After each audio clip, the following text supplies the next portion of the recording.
Good morning.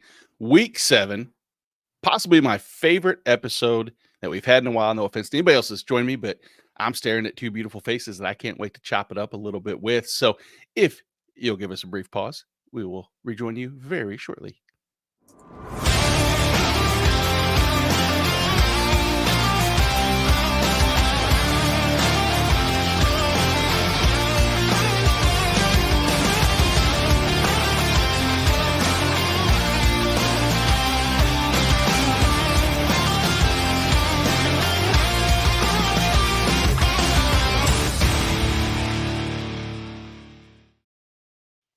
What is up? Like I said, I'm extremely excited, not only because it's week 7 of the NFL season and it's Sunday again and we get a full day of football, but I get to talk for, well, at least an hour and a half with JT Orange, at least 3 hours with Jorge B. Edwards. And I'm talking probably to myself most of the time. No one's really listening, but I'm Nate Markham. Good morning, gentlemen. Jorge, look at you. Welcome. Congratulations. All the superlatives. This is a thrill, buddy. How you doing? Doing good. For those who don't know, I've been out a couple of weeks. My wife and I, we just recently went to Tampa before the Hurricane Milton and adopted our first child. So baby boy Nathaniel Dean Edwards is back at home, and we're readjusting. We got a plethora of family members upstairs helping us out this weekend. So we got in last night, drove about 12 hours, 13 hours from Jacksonville, and, diaper duty, feedings. And, of course, the little one has to learn early on. Sundays are for fantasy football. So what can I say? Absolutely. Got to teach him right early, Jorge. Congratulations, man. That's awesome. Thank you very much. Thank you. Now, the biggest question is, what fan will he be a fan of? Will it be the I survived Hurricane Milton and all I got was this Tampa Bay Bucks t-shirt, or will it be Washington Commanders, or maybe he'll just ride and die with some early teams that are going to be successful, which, you know what, by the time he's able to comprehend football, so in about 3-4 weeks, he might actually be the Commanders. I mean, hell, who knew that Hey, if you're ever going to be a Commanders fan, this might be the time. Daniels, baby. There's actually something to root for. I love it. I can't say who would have thought, because I think everybody was optimistic that, of course, when you land Jaden Daniels, and I hate to say that's about where I stopped, because ultimately that's where I stopped, because the defense, you would think, oh man, here, we're losing all the pieces. Our edge rushers are gone. Linebackers, of course, you bring in Bobby Wagner, but stopgap. And the offense is Jaden Daniels, but will there be enough supporting cast? And guess what? I don't think he needs it, but there is. So what a time to be alive. You look at just the offseason buzz behind Brian Robinson and the upside we were all touting, and look at him this year. We saw Austin Eckler come in, and it's like, which Austin Eckler are we getting? Last year's Austin Eckler, the Austin Eckler from before? I still don't think they really opened up the playbook with MLF to get him going. But from what we've seen, there have been good flashes. So yeah, there's a lot to be happy about there in the nation's capital. There is. Jorge, from my own experience, you got to kind of let the kid pick their own team. I grew up a Steelers fan. I'm a Steelers fan in Bears country, but I've had Colts season tickets for 16 years. So now I'm a Colts fan as well. So I've kind of let my son decide who he wants to root. And I will say I'm super proud. He just asked me this year, his birthday's next month. He said, Dad, can we remake my room into a Colts room? I was like, yes, we can. We can. So I let him do.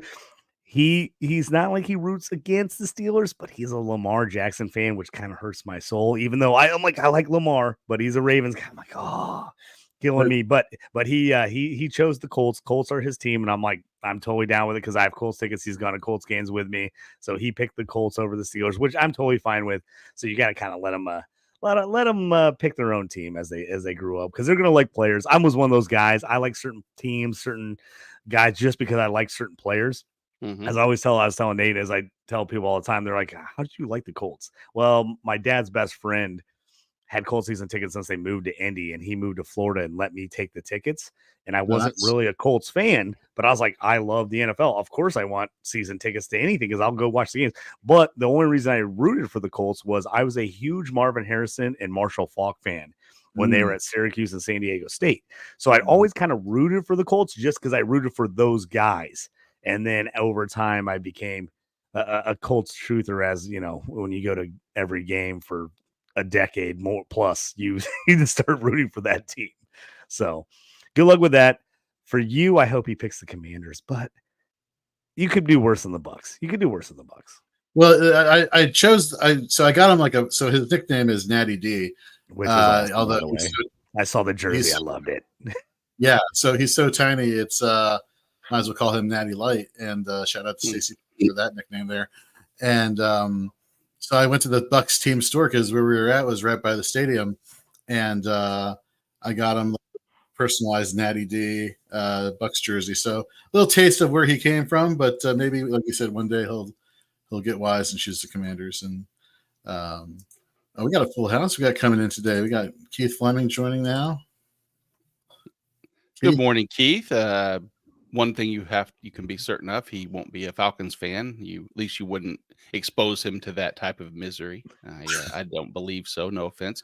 And all right, we have 3 college victories, and joining our 4th, Georgia Bulldogs. How about them dogs? I will say ILL, baby. ILL. Huge win for the Illini. Nate, I didn't tell you this, but popped up on my phone. My memories, can pop up on your phone, the pictures. 5 years ago, Illini upset. I was at the game, upset top 10 Wisconsin with my guy, Jonathan Taylor of the Colts, was on Wisconsin, Illinois. That was the last big Illinois home win, top 10 against Wisconsin 5 years ago. And then they get the win in I don't care what anybody says, the best throwback unis I've ever seen. Those Did you watch the video on how he the made helmets were unreal? The helmets were good. I didn't like the 2 hours. I like the helmet though. The helmets they're sick. Yeah, like 2 hours per helmet, I think is what per they said, helmet something. to paint those, hand paint those. Yeah. It was wild. They looked awesome though. Oh, it was fantastic. Unreal. Good morning, Mr. Scampers, to you, Jorge. Congratulations. Get the feeling that's going to be it should be a trend from everyone. If anybody has start-sit questions, of course, ask those. But really, we're here just going to celebrate Jorge for a couple hours and throw some football in between. But why don't we start with maybe a game that's going to kick off here in about 13 minutes in case anybody has any last-minute New England Jacksonville players they want to consider. Which, if that's the case, it's arrows are pointing up for one of these teams, I would think, and the other arrow was always kind of been down. But New England goes to Jacksonville's home stadium, number 2 or 1.5, whatever it may be. Jacksonville's 6-point favorites. It's a 41.5 point total. Tyson Campbell is coming back. If there's any notable notes, that's pretty much the majority of it. But guys, Drake May, we saw last week there was a little bit of there was a lot of hype actually as far as like what could be, and I think we saw is Drake May getting to he's not at these one quarterback starting area quite yet, but the arrow's up. Do you really? You think he's top 12? Yeah. Really? Again, the rushing upside, he had 40 yards per game in college. You look at it, his first game, he had 38 right off the bat. I was very high on him coming into this season, and he did even better than I expected in that first matchup, which I don't think that's like a bad Texans defense. And I actually like some of New England's weapons with a decent QB. Like, they got 2 decent backs, Hunter Henry. I love Pop Douglas. Like we talked about him on the waiver wire show Tuesday. I just think that if you look, they're going to be down a lot, which is always good for QBs too. Like this week, for instance, I'm starting him over Kyler Murray in 2 different leagues. And I feel pretty good about that. Mm-hmm. I'm with Keith. Rushing I'm upside with Keith. Week to week. Yeah. He's at top 12 QB. I just don't know if I think I like can Big say Man. that.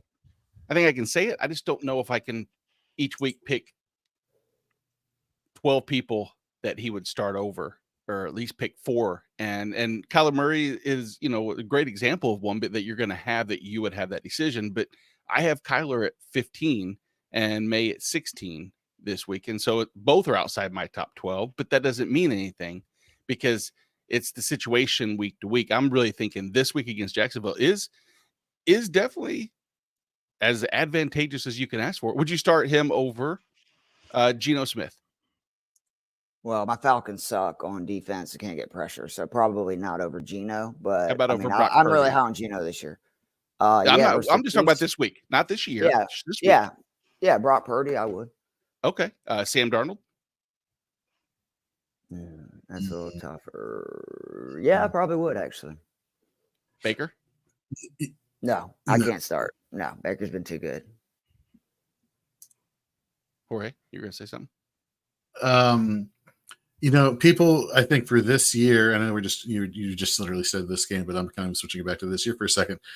Do you remember when and this is taking it back a little bit for those watching, back in 2016 and Blake Bortles was on his hot streak and he kind of helped carry people to fantasy playoff success. I think the minimum you're getting from Drake May this year is Bortles garbage time fantasy success with upside. So the question is, are you counting on the negative game script that he's going to have to face and therefore rack up those points in the fourth quarter? Can your heart handle waiting for the fourth quarter for Drake May to go off for 3 touchdowns or bust is really the question with him, at least now. And then, depending on how well they improve over the course of the season, there is the upside with him there. Jorge, I got a question for you guys right off the bat. Jorge with his Scott Fishbowl shirt on. I pulled up my Scott Fishbowl lineup.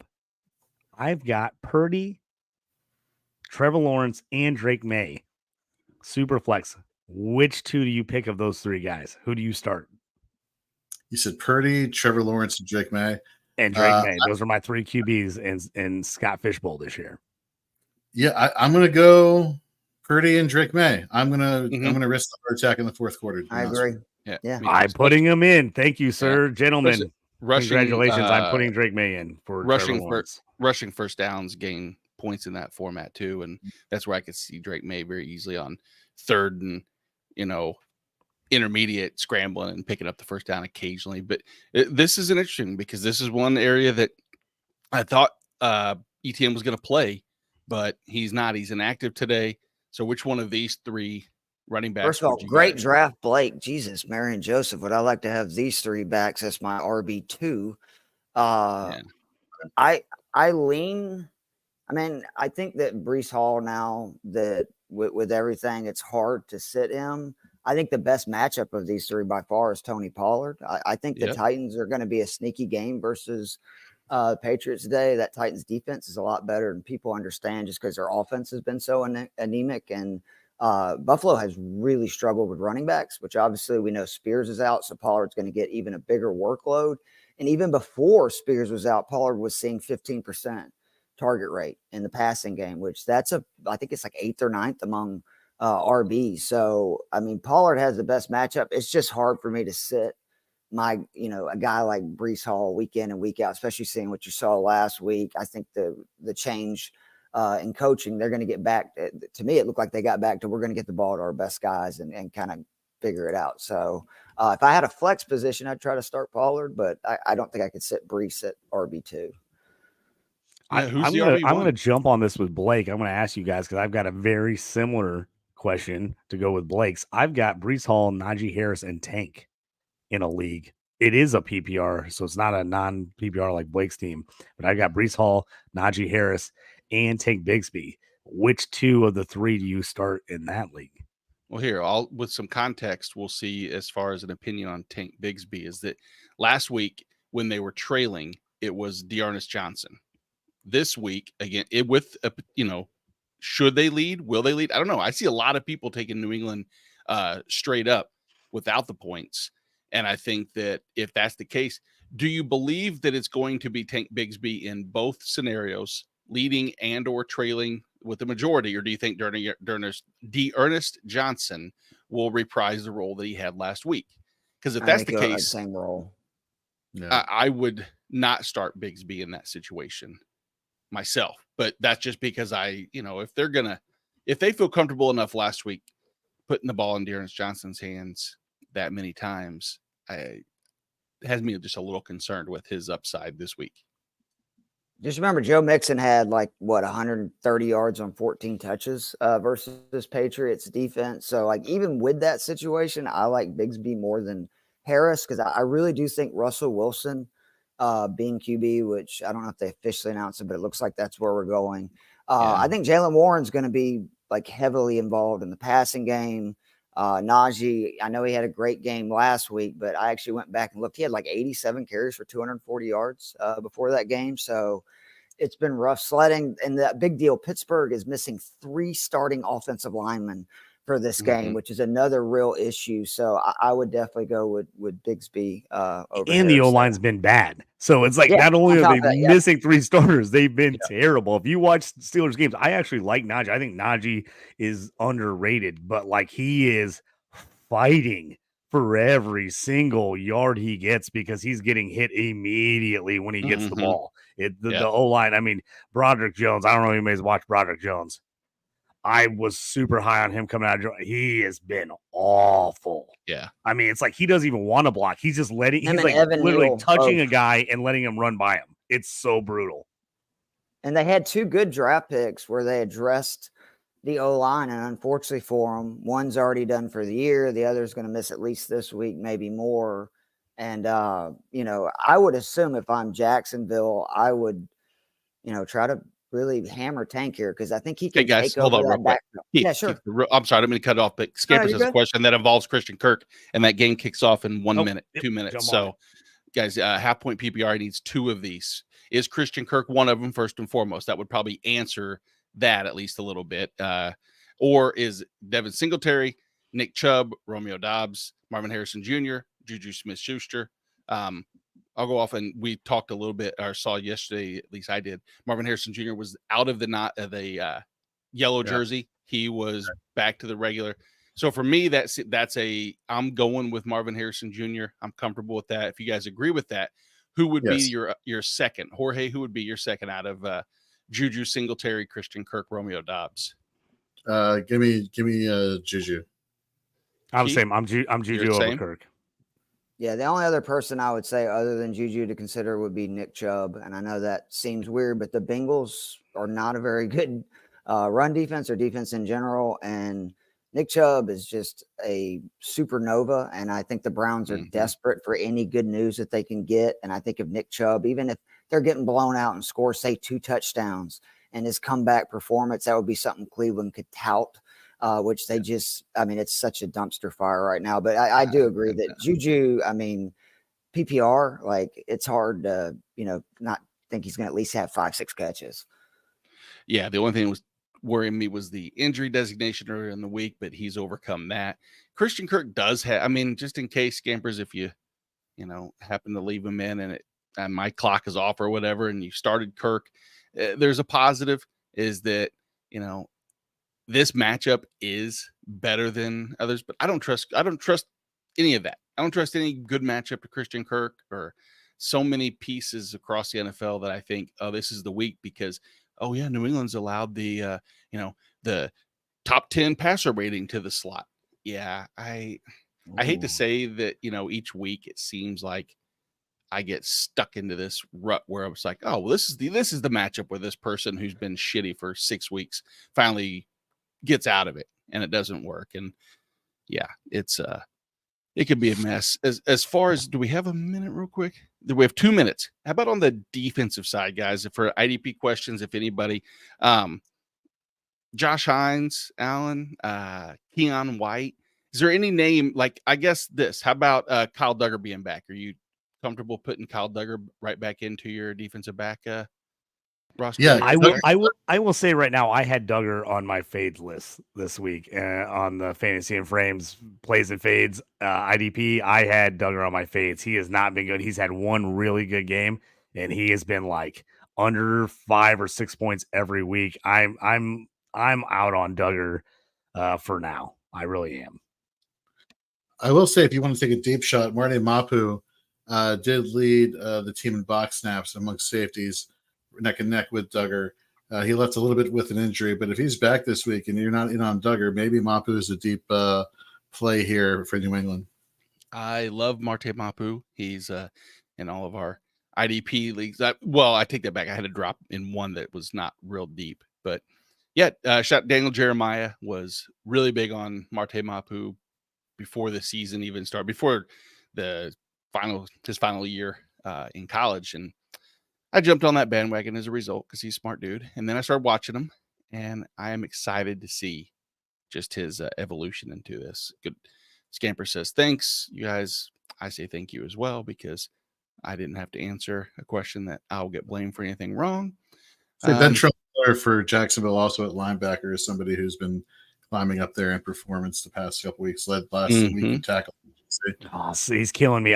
He's been good, and I'm so mad because I'm such a big Chad Muma fan, and the fact that he got beat out is absolutely murdering me because I have Muma everywhere. I've been holding him in dynasty leagues since he was a rookie. Yep, I didn't expect that either. Good morning, John Glenn. Watching it work. That's dedication. Hell yeah. Unless he is a surgeon and he's watching. He works. Johnny McGlynn is the only guy I know has a crazier schedule than I have, and my schedule is ridiculous, and he has a crazy schedule. The Scamper says his headbuds are dying. He will rejoin when the wife wakes up. Do me a favor, take your headbuds over, put it in her ear, and we will all collectively yell at the same time. Then she wakes up and blame it on us, and she doesn't know any better. So there you go. No. That's how you get no football. That's how you get no football today. You yelling at the wife's ear.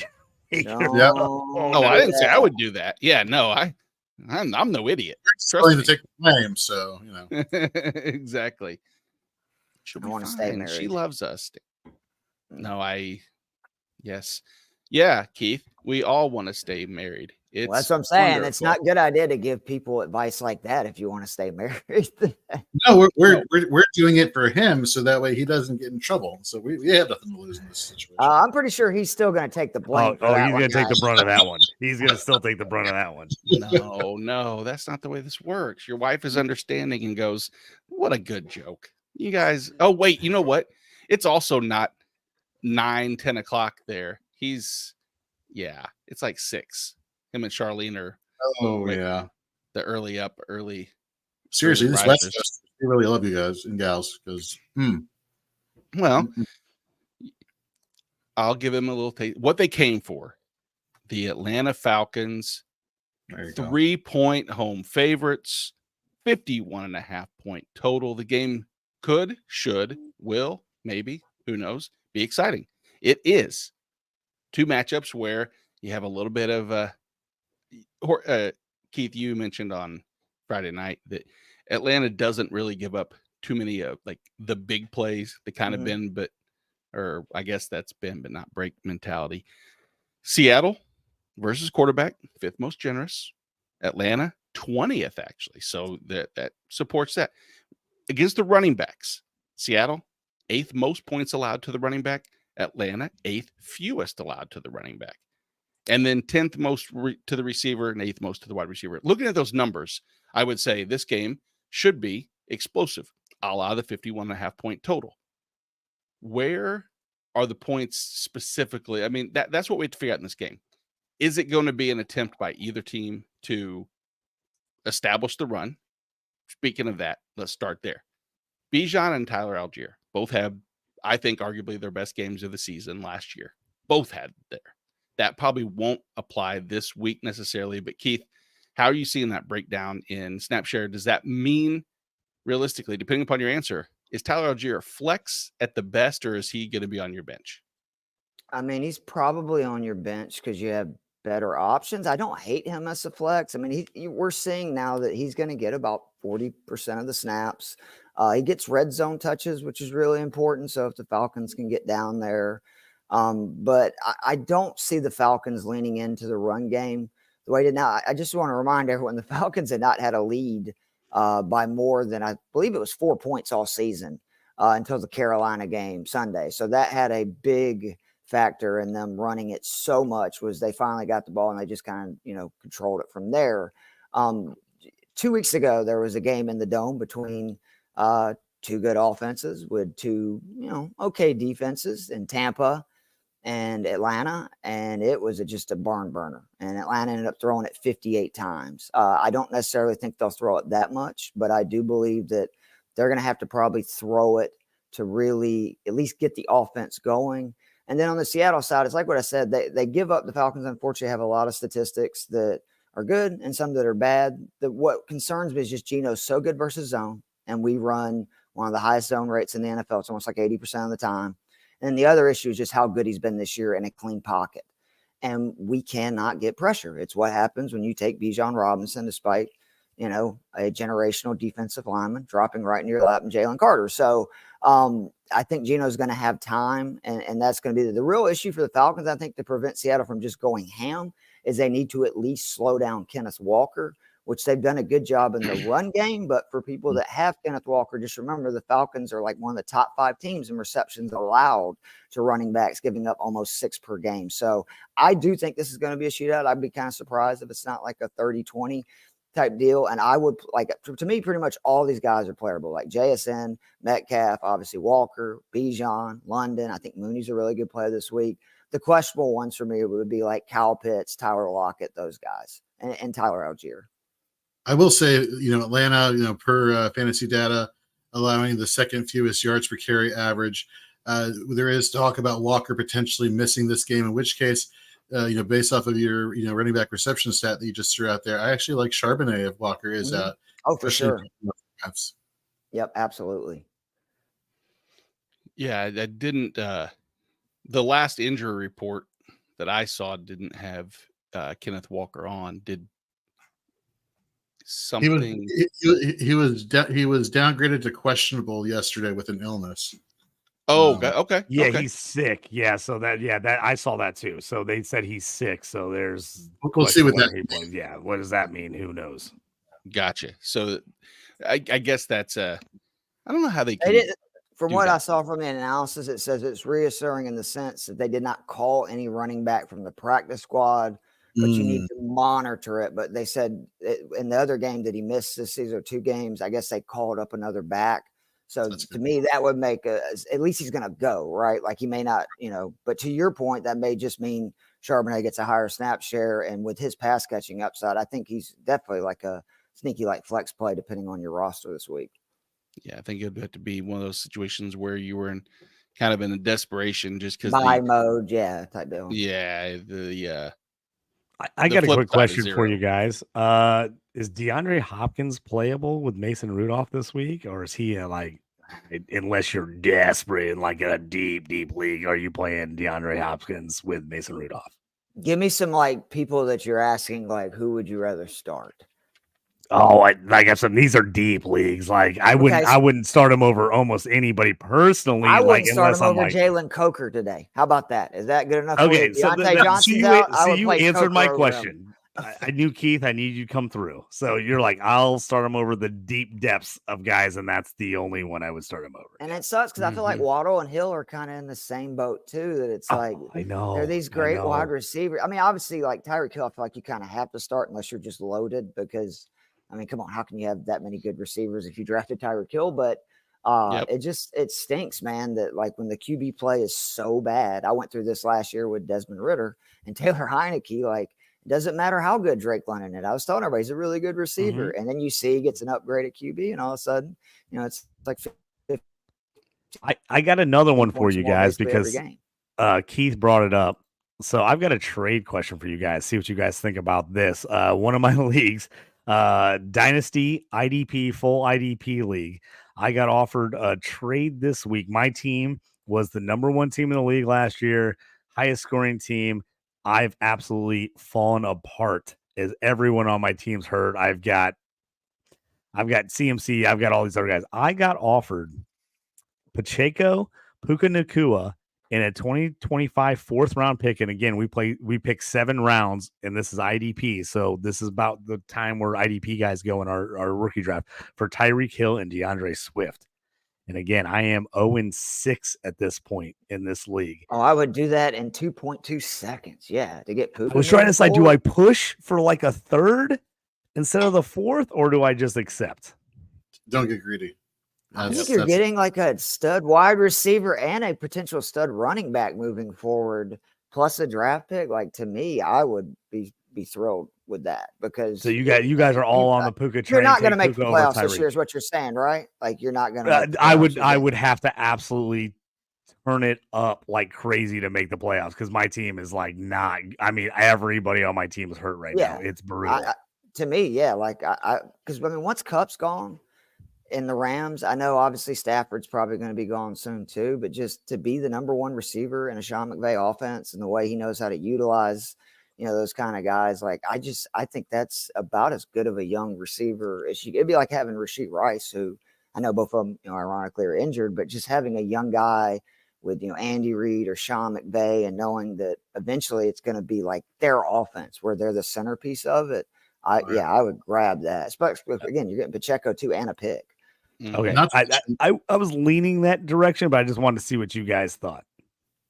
Not to mention, for those who are questioning whether or not the Rams offense can exist outside of Matthew Stafford once he's gone for dynasty purposes, let's remember, this is the same Sean McVay who coached up Baker Mayfield in 2.5 days after being traded from the Carolina Panthers, and he led a game-winning drive on Thursday Night Football. And got young Jared Goff to a Super Bowl. So, you know what I mean? Like, before he kind of figured it out. Yeah, this is not a Stetson Bennett endorsement, by the way, for anybody. Not even the guy wearing a Georgia sweatshirt. No. Charlene wants to know, in a full point PPR and a quarter of a point per rush attempt, she needs to start 2. Raheem Mostert, Jalen Waddle, Juju, JK, Bucky Irving. JK is the obvious one. Yeah, Dobbins is a smash. Dobbins is the obvious. Right? Yep, agreed. Then the second one really comes down to, do you trust the Miami offense coming off the bye? Do you want to go with the Rashee Rice role in Juju? Or do you want to trust the hot hand approach of Bucky Irving in Tampa? Potentially all 3 of those backs playing, though, man. Like, I did not like what Todd Bowles said. As somebody has Bucky Irving everywhere, I'm like, really, bro? Yeah, it screams it's going to be 75% for one of them.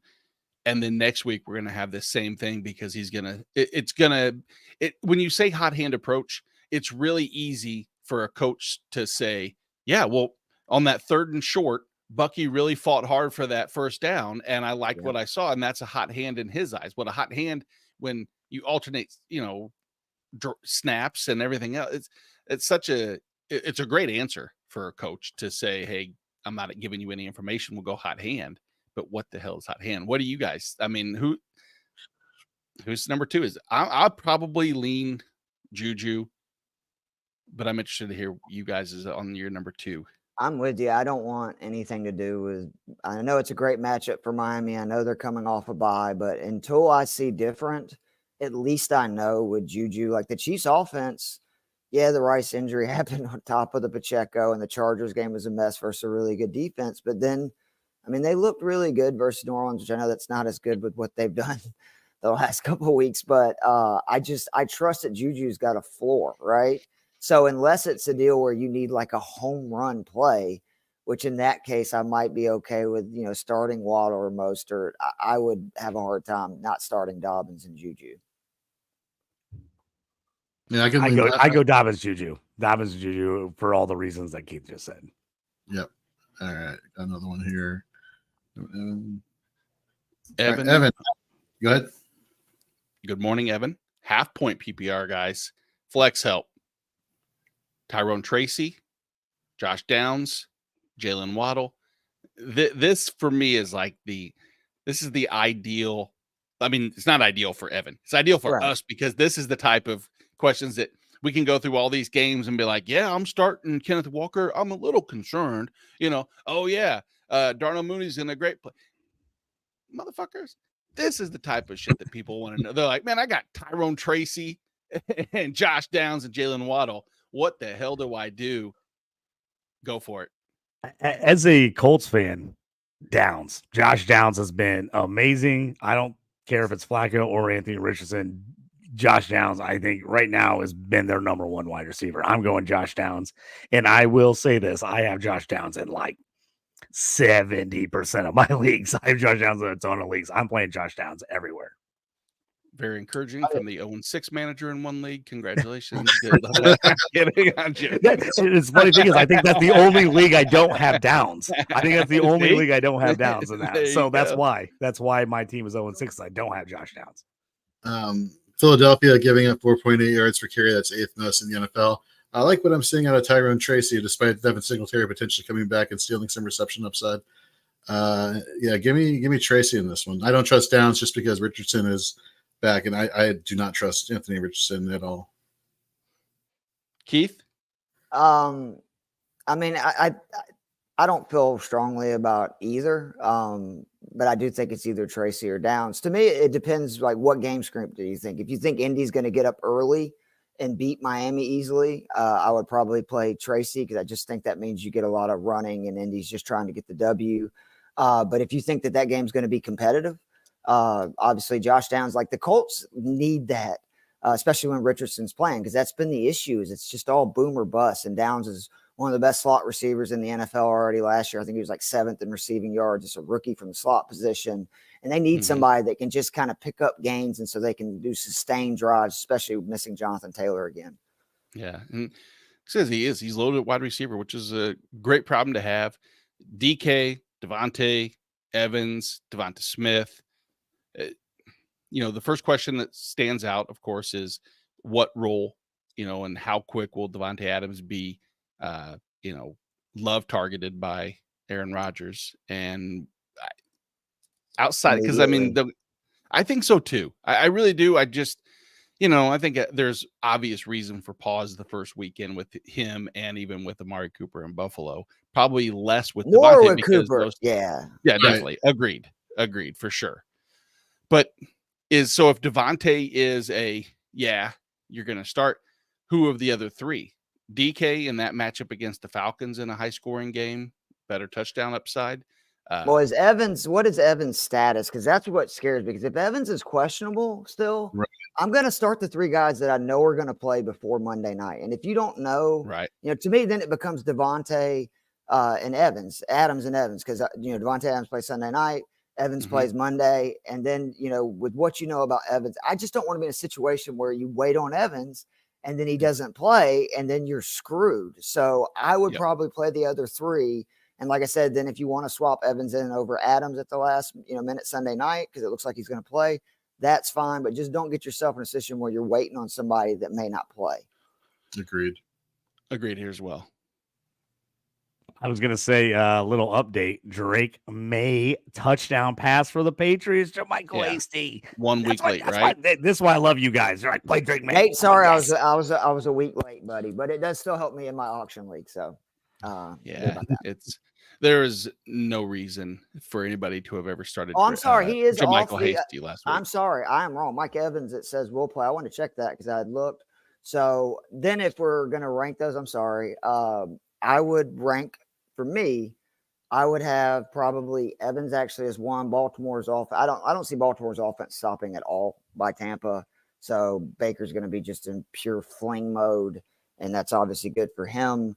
Then I'd probably go Metcalf because, again, of the Falcons' issues with getting the pass rush. And then I slightly like, Devontae Adams over Devontae Smith, even with the questions around it, because I just have a feeling this Eagles-Giants game they're going to really lean into trying to revenge Saquon Barkley, just absolutely destroying the New York Giants. And then A.J. Brown as the receiver, I would rather have of those 2 that's most likely to go off, even though I know Devontae had a good game last week as well. Yeah, and like he said, he's loaded. It's hard, but at the end of the day, it's good problem. It's a matchup-based scenario against your opponent where most likely even the number 4 option of this list that you just gave us is probably going to outperform the number 2 on their maybe they're number 1. Maybe they're number 1. Any of these guys is my number 1. Yes, exactly. I wish I could have the same dilemma, but Uncle Ken wants to know he has a flex spot. He has to pick 2 of this man, go flat, rewind 6 weeks. And this is an easy answer. And it's Pitts and Laporta, no questions asked, but it's Kyle Pitts, Sam Laporta, Josh Downs, and then Rashad Bateman. Guys, I mean, it's tricky. I'm guessing this isn't any type of like tight end premium, or I don't think the question would probably exist as much. But which way are you guys leaning here? Where do you want to throw us one out that you feel most comfortable with? I feel for me, it comes down to in terms of picking one, Pitts and Downs. I'm going to go with Pitts. I think this is going to be a game where they're going to have to go back and forth, and Kirk Cousins is starting to unlock Pitts here. We saw it during the Tampa Bay game. Yeah, I think for me, Pitts is one. Well, I know Downs is one for you, Brew. And are you leaning Pitts as your two? This one's tough. I'd be a toss up between. I would go Laporta here, but I do think this is going to be a high scoring Falcons Seahawks game. I think there's going to be a lot of points put up, so I probably would lean Pitts just in the for the fact that I think this is going to be a high scoring game. I don't think either of these teams are going to stop each other.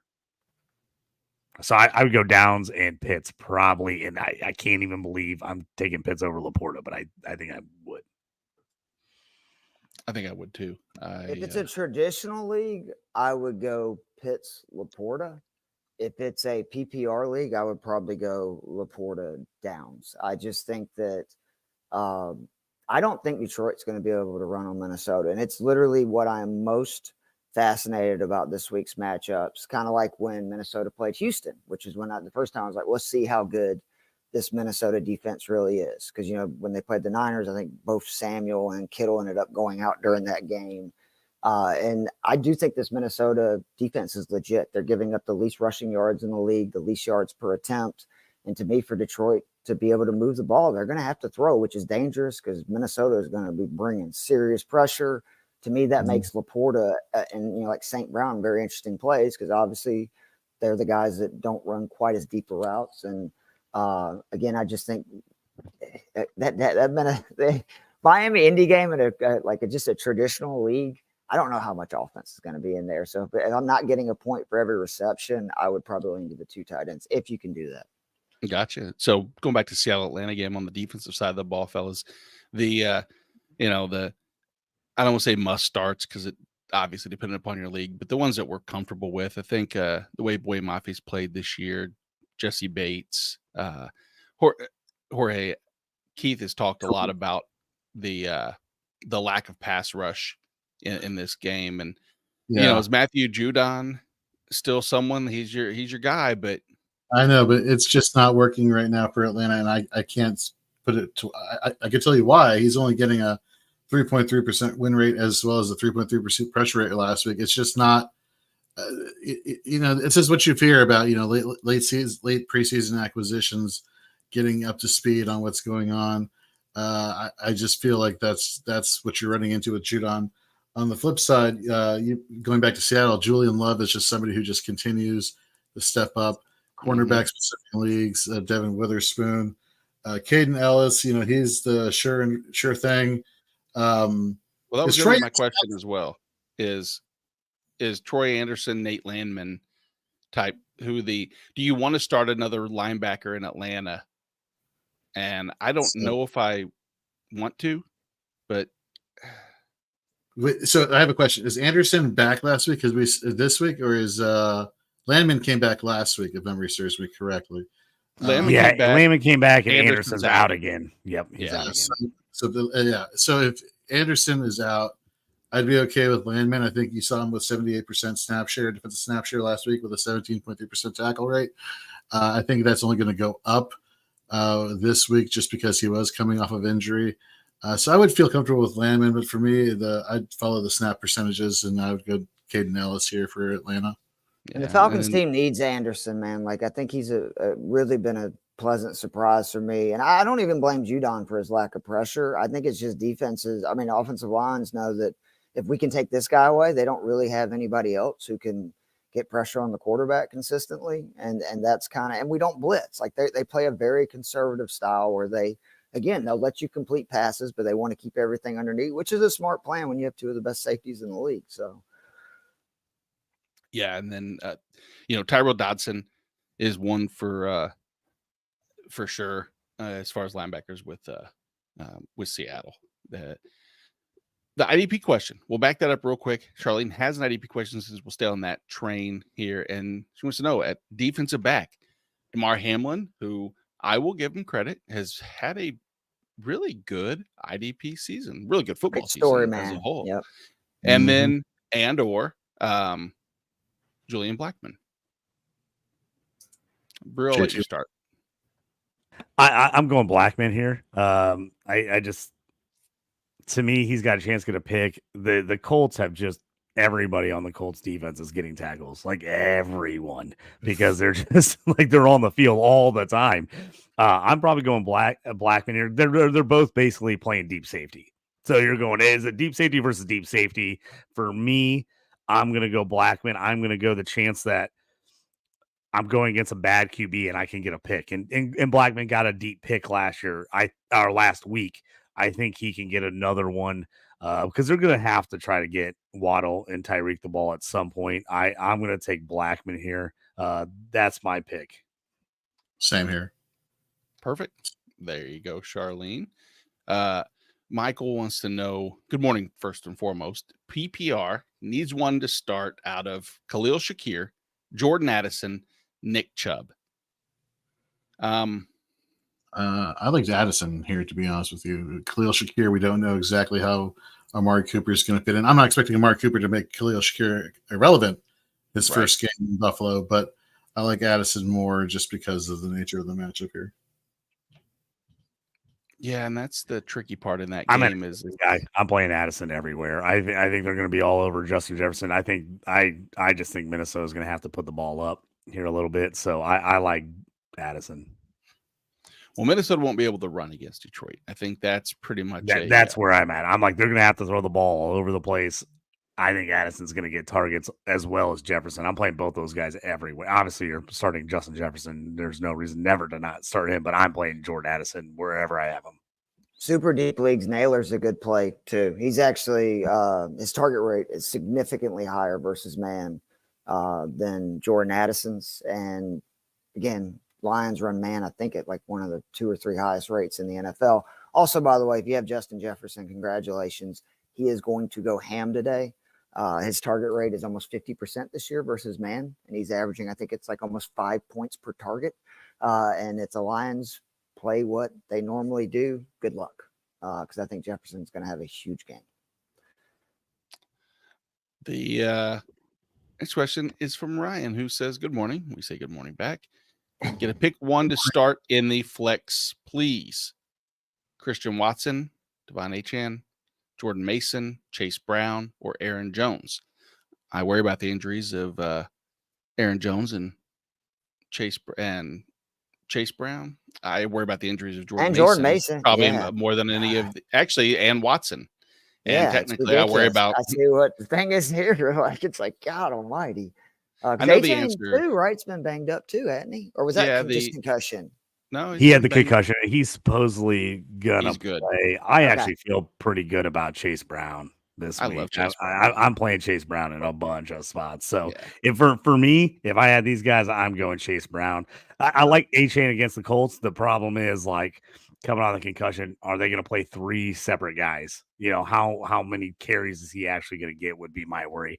I have Chase Brown in a bunch of like TD parlay bets. So I'm going Chase Brown because I think he has a good game. Yeah, I've been his share go to 42% last week, snap share, if memory serves me correctly. So yeah, I'm with you, Chase Brown. Yeah, Chase was my one of my starts of the week on 4th and frames. And a lot of that over the last 3 weeks has been exactly that. We've seen a shift in trust and utilization, and the efficiency has always been there for Chase. And now it's just a matter of Zach Moss, who's garbage. And finally, you know what? I'm proud of myself. I have 2 guys at work who by far, novice in comparison to you fine folks, but I've convinced them finally through 6-7 weeks now that Zach Moss is garbage, and they have effectively outright dropped him. I was super proud of that. I think it was a bad move, but super proud because it's a shallower league. And the other one has put him into a trade. And, sometimes you can't be prouder. You know, the pride that we all feel in a hard day's work. That's what I feel. Is like finally I've convinced people that Zamir White is trash and that Zach Moss is garbage. We need to make I'm telling you that Zach Morris is trash. We need to get a Fantasy and Friends video of Zach Moss is trash. Would you just giving a bunch of stats? It'd be great.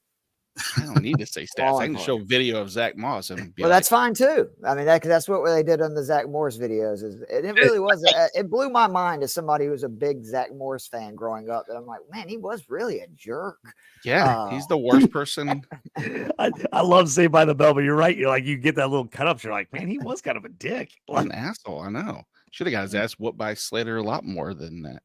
Right. But the one time that happened. Yeah, little punk. Yep. You know, it's not a punk. The All-in-One Show, and they want to know. There you go. We got a lot of names here. Let's start with the starting lineup. So, Joe Burrow or Kirk Cousins. Burrow. If anybody disagrees, I guess. Man. I can't sit him for Cousins. I like Cousins' matchup better because I worry the Browns are just in a situation where they could throw out the white flag in the second quarter. And then you get that huge Chase Brown, run in the second half type deal. But I can't sit Burrow with, they play one-on-one more than any team in the league. Jamar Chase could have 500 yards today, potentially. Yeah. So how about this? How about Jahmyr Gibbs or who would he replace? Nothing there necessarily, unless he's their flex plays. Tony Pollard. How about this? Kittle or Kelsey? So Kittle, ever since who just went down recently? Jawan Jennings? Yeah, Jennings is hurt. No, but the past 2 weeks, Kittle has had 70 for 90, and he has been more involved in that passing game for San Francisco. That being said, I'm not starting Kittle over Kelsey, but there is your spot. I like Kelsey. I would only because again, Kansas City best run defense in the NFL, and really it's almost like the Niners decided since we don't have CMC, we're gonna make Kittle a focal point because the thing that's always drove people crazy is he'll get 7 targets 1 week and then he'd get 2 for 3 weeks and then he'd have 9. And if you look week in and week out, they are targeting him. And Kansas City, remember, Cincinnati tight ends had 14 receptions for 150 yards versus Baltimore. Tight ends had 11 receptions for 130 yards versus them. And I just think they're going to have to throw the ball to win that game. So I do like Kittle, higher than Kelsey. But again, I can't believe people have these kind of, who do I start questions where you can't go wrong either way. Where usually I'm picking between 2 turds and which one's going to do worse? Jatavion Sanders or Hunter Henry? Yes. Tommy Tremble? No, yeah, exactly. Yeah, exactly. The reason I go Kelsey is just because if we're talking about the hyper targeting of Juju Smith-Schuster, that has to open things up for Travis Kelce in more single coverage situations there. He's got a monster target share since Bryce went out. You look at he had done basically nothing, and now all of a sudden he's catching 7 passes every week again. Right. Now here we go. Josh Jacobs, though. Waddle, Higgins. I'm not in on Christian Watson just yet this season. It's hard for me to trust Christian Watson. The only real one of that group that has me all right, you know what? I can make a case is if you want to go, if you lean, if you're not in agreement completely with Keith that it's going to just be an absolute bloodbath blowout where Cincinnati's going to revert to the run. T. Higgins, since he's returned, has been, he's been a wide receiver 15. He's been really, really good.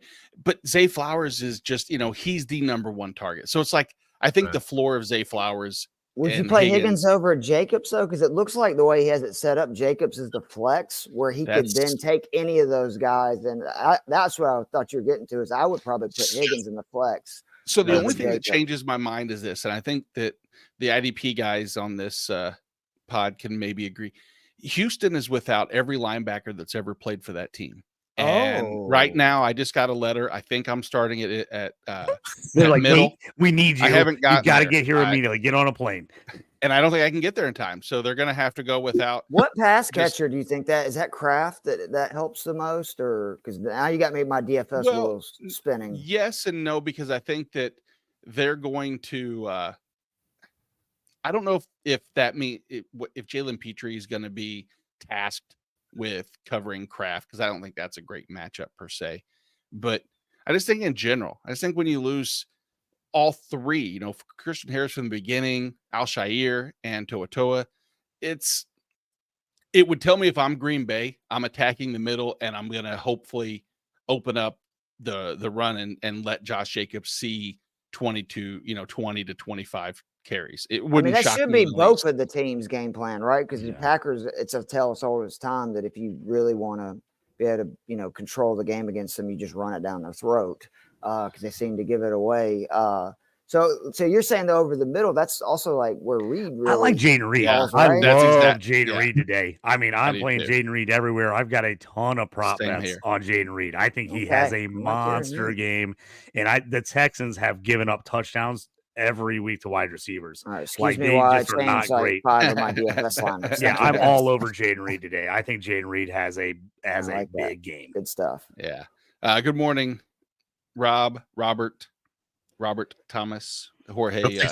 Smoothly for the song smooth. I said I hope things are going smoothly for you, Rob Thomas. If you remember the song "Smooth." Oh yeah, Matchbox. Nice. Let's go. Yeah, Matchbox. That was well done. Well done.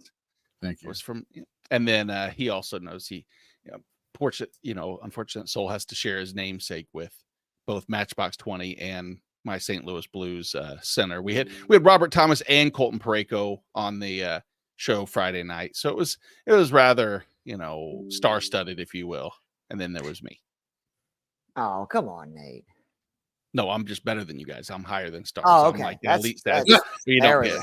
That's like no. Man, I'm really glad that I felt bad for you for 2 seconds. Yes.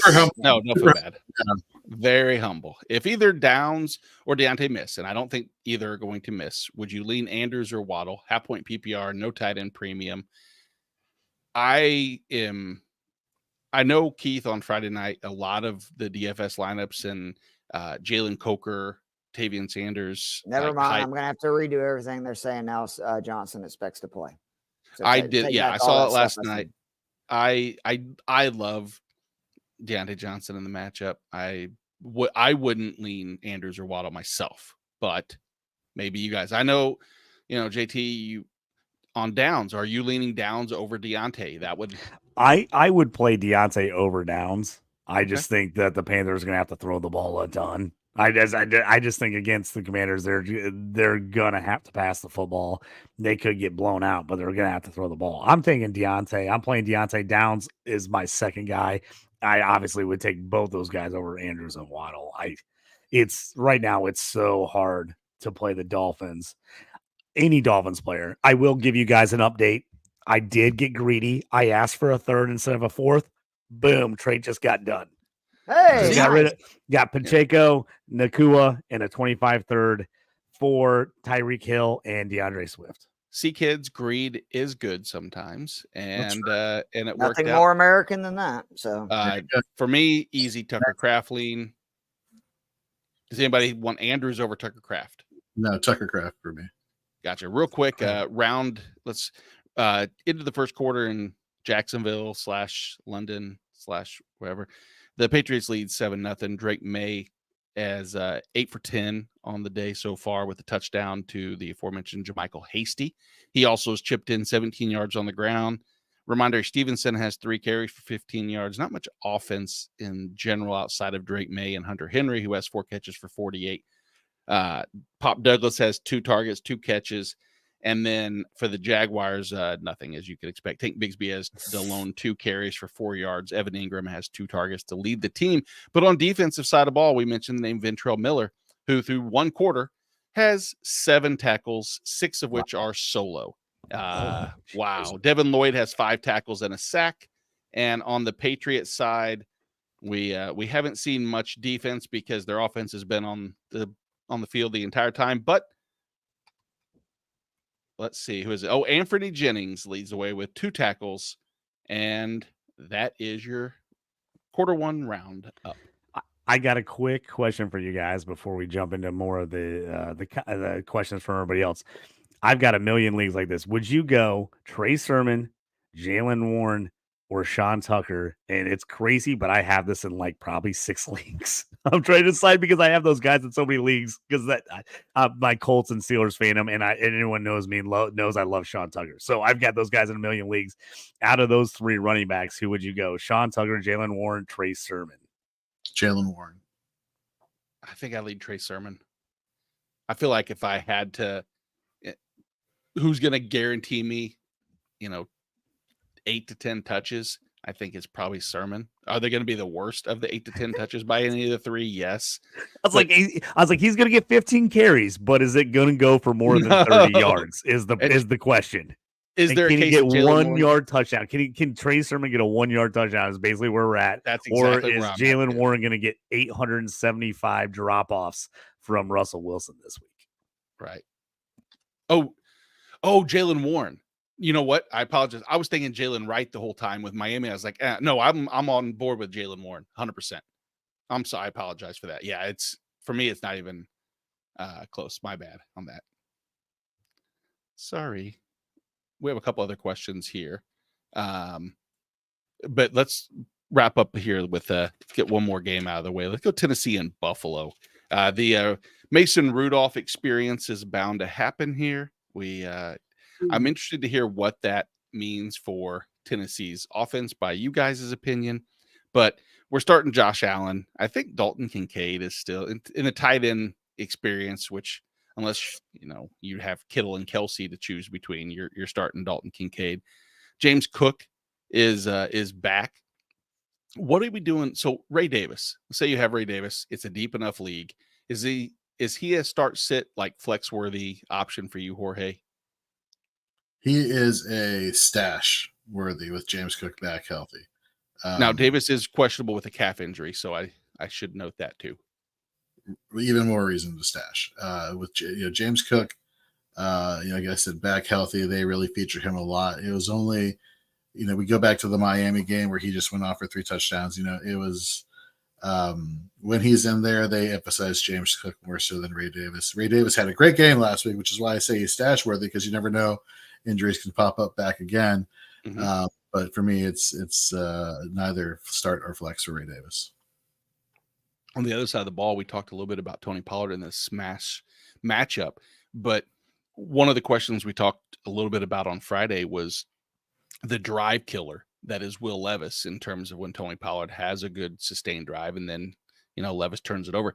Does Mason Rudolph reduce that, JT? Or do you think it's just still Tony Pollard needs volume in this matchup and we need Tennessee to be able to move the chains for him to be a comfortable start? I might be the only person that is like believes in this, but I think Mason Rudolph is a better quarterback than Will Levis. I really do. I don't like Will Levis. I've never liked Will Levis. I hated him coming into the draft. I was at Kansas City chanting in my Colts gear, please anyone but Levis, when they drafted Anthony Richardson. I was like, anybody but Levis. I cannot root for him. So I like Mason Rudolph better. I think actually he makes everybody on this offense better. I really do. He's not going to be great by any means, but he's better than Will Levis, and I think he gives them a better shot. I like Pollard a lot this week. I think they're going to lean on him, but I also think he's going to get catches. I actually like Tennessee's offense more with Rudolph. Yeah, I can't disagree with that. I mean, anybody else? I think the offense is going to be safer. I don't know if it's going to be more explosive, so to speak. For me, this is a Tony Pollard go off game. The Bills are allowing 5.2 yards per carry to the running back position. Like, this is no Tajay Spears this week. This is all for me. It's going to be all running for the most part for Tennessee. Keith, I think they're going to run a lot of screens. I think they're going to get Pollard the ball everywhere. So, like, if you have Pollard, I'm playing Pollard because I think he's going to get 1 million touches in this game. Somehow, some way, they're going to give him the ball. Will Calvin Ridley see 8 targets again this week and have 0 points? Or is this maybe if you told me he was going to get 8 targets again, I'm probably okay with Ridley, but I don't trust anything to do with any pass catcher in Tennessee, especially like before the show or at the beginning of the show. It was the DeAndre Hopkins with Mason Rudolph. What does that mean? it still means to me I'm probably not attacking too many other pieces besides Tony Pollard on Tennessee. On the Buffalo side, the question really comes down to just what will Amari Cooper's involvement be with this team, Keith? Is it a smash immediate 18% target share plus? I don't think so. No. My biggest concern from what I've seen from people is that they think that Cooper is going to be like a consistent, heavily targeted player. And all we have to do is look at like Stephon Diggs' volume last year once Joe Brady took over to see that that's just not how really Joe Brady runs his offense. Like he wants to run the ball and spread it around. Now, I think Cooper is going to make this offense a lot better. And he's going to have some great games because he gives them something that they have not had, which is a deep threat. I mean, he leads the NFL right now. No surprise with Deshaun Watson with unrealized air yards, but he's got one of the biggest air yard share. I mean, that's like what Cooper does. Josh Allen is actually a pretty good quarterback at, throwing it down the field when he has decent options, which he currently really doesn't have. But I just think it's going to be a little infuriating sometimes for Cooper owners, because I think it's going to be deals where like he'll have games where he has like 4 for 120 and a touchdown or 2. And then there's going to be other games where he has like 5 targets and, 2 catches for 30 yards or something. So this week I would be especially leery because I think that, again, I think Tennessee's defense is a lot better than people give credit just because their offense is so bad. People don't know that they're keeping them in basically every game they've been in this year. Yeah. Most people, if you have Amari Cooper, probably are really leaning down that list of wide receivers that they're going to have to choose between. And you're probably going to have men, but, temper those expectations and, fingers crossed in reality. I think what it does mean is that Curtis Samuel, Keon Coleman, both pretty much are relegated to a complete bench play right now, unless I think it helps Shakir, Kincaid, Cook, basically it helps the run game, Allen, and I think the two, again, Kincaid and Shakir from the receiver perspective. Agreed. The defensive side of the ball, guys, is that Levis had faced the 11th most pressures, so we know that Tennessee does allow pressure to get there. AJ Epinesa is coming off a big game. Gregory Rousseau, both of those guys, players that you're probably going to have in your lineup. Is anybody? On the other side? What about Harold Landry, who against Josh Allen, who's only had 8 sacks? His pressure rate against is pretty solid. He's difficult to bring down, of course. And Harold Landry's had it really. He has his ups and downs, but. Are you attacking any pass rusher from Tennessee in this matchup? JT, what do you think? I'm out on Harold Landry this week, and I know I put him on the fade play quite a few times in my fades and plays article this year. And it's not that I don't like Harold Landry. I don't like him in this matchup. I really don't. If I have other players that I could get that I feel like have a better shot at getting a sack, I'd play them. I don't like Landry this week. I mean, it's not that I wouldn't play him. If I had any other option, I probably would play the other guy. I do like the fact that, the past 3 weeks, in terms of linebacker finishes and Fantasy Pros scoring, both Kenneth Murray, who is the LB 30, and Ernest Jones 36, both in the low double digits. They give you good IDP flex options, and especially with, Josh Allen running the ball, one of those could see an uptick in production. Yeah, I actually was getting ready to ask that question. Is I have Ernest Jones as a solid LB2 on the week. It's just the Kenneth Murray was my question because Buffalo, allows to opposing linebackers an elite level of tackle opportunities, and so I have never been a big Kenneth Murray fan per se, but I do like the matchup. So in a pinch or in deep enough leagues that us 3 definitely will play in, and many of the other people listening, watching at the same time.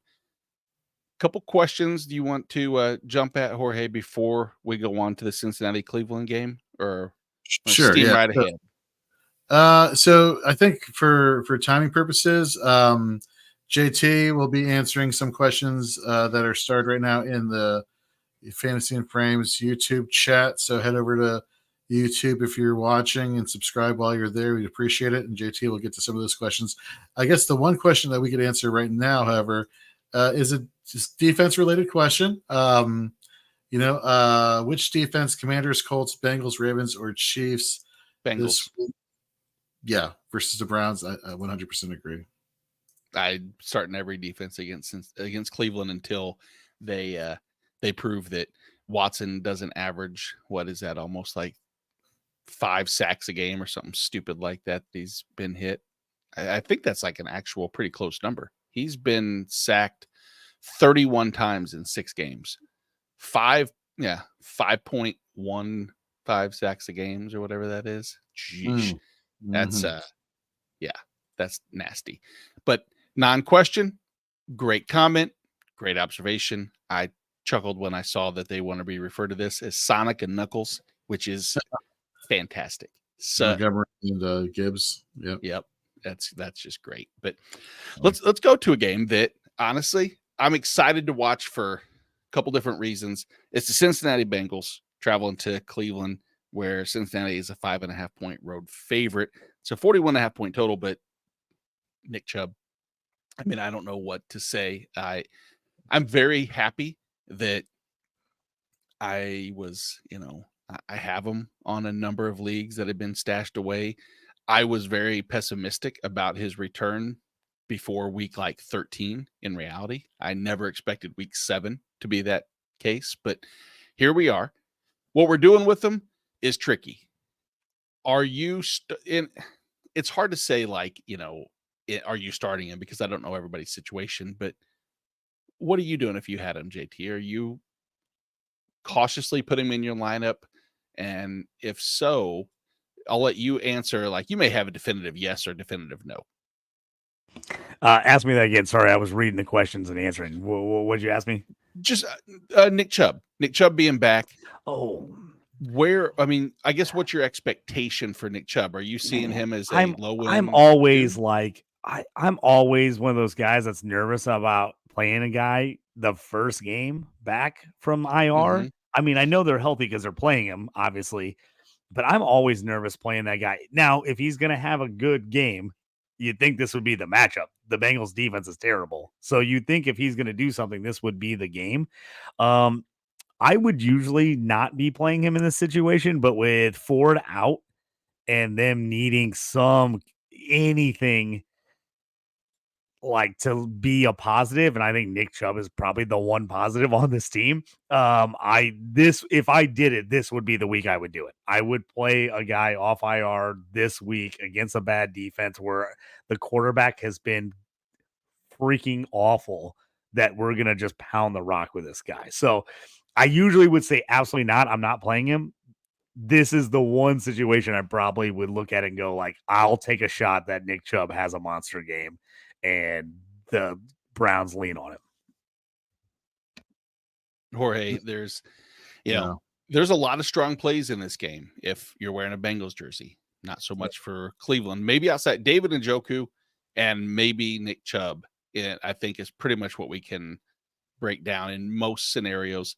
Sure, Jerry Jeudy could have the target volume his direction, but are you?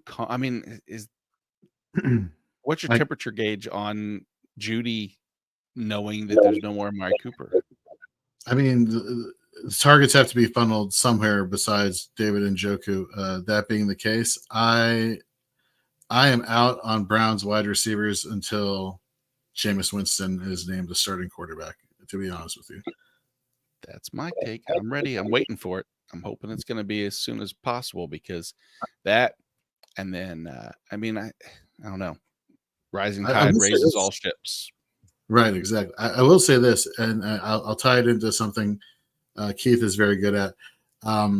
For defensive purposes, there's a lot of IDPs that we could talk about in this matchup, but for captains lineups on DraftKings, Keith, for this matchup, Cincinnati and Cleveland, would you be comfortable as a captain starting either defense for this matchup, or at least Cincinnati's, given the fact that Cleveland has kind of been anemic? For sure. Absolutely. I mean, they've actually gotten better as they seem to, get a little bit more healthy. And I do think their defensive coordinator is a good game planner. And if you're playing Deshaun Watson, my whole goal would be let's take away the run and make Deshaun do things. So in doing that, you could definitely, have Njoku, you could have Higgins, you could have Chase, you could have Burrow, probably Brown, I'm assuming, in your, single game slate lineup. So anytime I think an offense is going to turn the ball over and allow sacks, what Watson has done all year, I'm never afraid to take that chance to put the defense in. And you just hope that the sum of you getting all those other expensive options that will go off, and the defense just gets you enough to win the matchup or cash. Yeah, you touched on basically everybody Cincinnati, which is kind of the way I feel. I'm starting Burrow, I'm starting Chase Brown, I'm starting T. Higgins, I'm starting Jamar Chase. The only people that I probably don't feel comfortable, like Yosavash, I'm not comfortable starting him this week. I mean, in an absolute pinch, maybe just because he'll be there. And I even with the tight end, I know a lot of the hype around Eric All, but he's the fifth mouth to feed. The hold for Dynasty and going forward is great, but that's not what people are asking for this morning. They are asking for IDP information, desperate for it.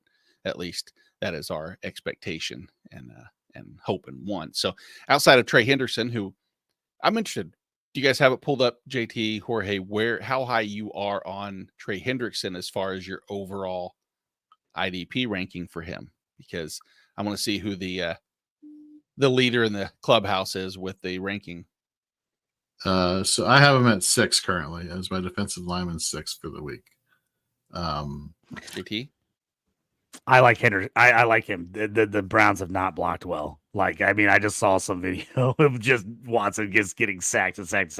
I like Henderson. Hendrickson. I think they're going to be up. I think they're going to have to. They're going to just be able to tee off and keep bringing the house. So I like Henderson a lot. Hendrickson a lot this week. Very good. That validates. I have him at defensive lineman 4 overall. So we're not too far separated, Jorge. And that just means that Sam Hubbard's going to have 3 sacks somehow, and Trey will have. I tell you what, I will eat my losses. I had Sam Hubbard as my fade last week, and of course he gets the defensive touchdown, has his best game of the year. I was like, well, you know what's weird? I never that would kill me for the defensive line. In certain situations, a strip sack 6 where they actually do it all is where I'm okay with. But if it's a loose ball fumble that they pick up and run back, it's the fluky-esque type thing that I don't beat myself up too bad. I actually don't even know if it was him that stripped it and picked it up and ran it back. So I'm going to keep my mouth shut because my ignorance could show very easily if someone tells me that no, he did everything on his own. He punched the ball out, picked it up, shed 4 tacklers, and I can't remember. sprinted. I think he just fell on it. If I remember correctly, too. I think he just fell on it. I think it was just one of happened. those fluky lucky things where he was the guy that ended up on top of it. I was like, as soon as I saw it pop up, I was like, damn it. I said, don't play him this week. And then, of course, he gets a defensive touchdown. Yeah. So it is what it is. Go ahead. Let me ask you a question, Nate, a quick IDP question. What surprises you more this season? The fact that Jeremiah Owusu-Koramoah is just playing like a man possessed at linebacker here for fantasy purposes, or that Jermaine Pratt has pretty much closed the gap between him and Logan Wilson for fantasy purposes as far as just total tackles? I'll say this. Neither really has shocked me from the player element side of it. JT and I talked about Jermaine Pratt and that he's, they're both really, really good players. The thing that surprised me the most is that the Cleveland Browns coaching staff trusts enough to put JOK out there for more than 60% of the snaps like they were showing prior, and they let him do what they've been rewarded with. When he plays 90 plus % of the snaps, he gets acclimated and comfortable.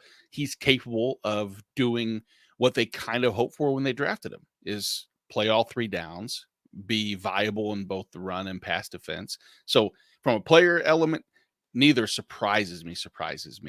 From a play, snap percentage, that surprises me more because I thought Cleveland was pretty inept and they would just do stupid shit like that and not get him on the field.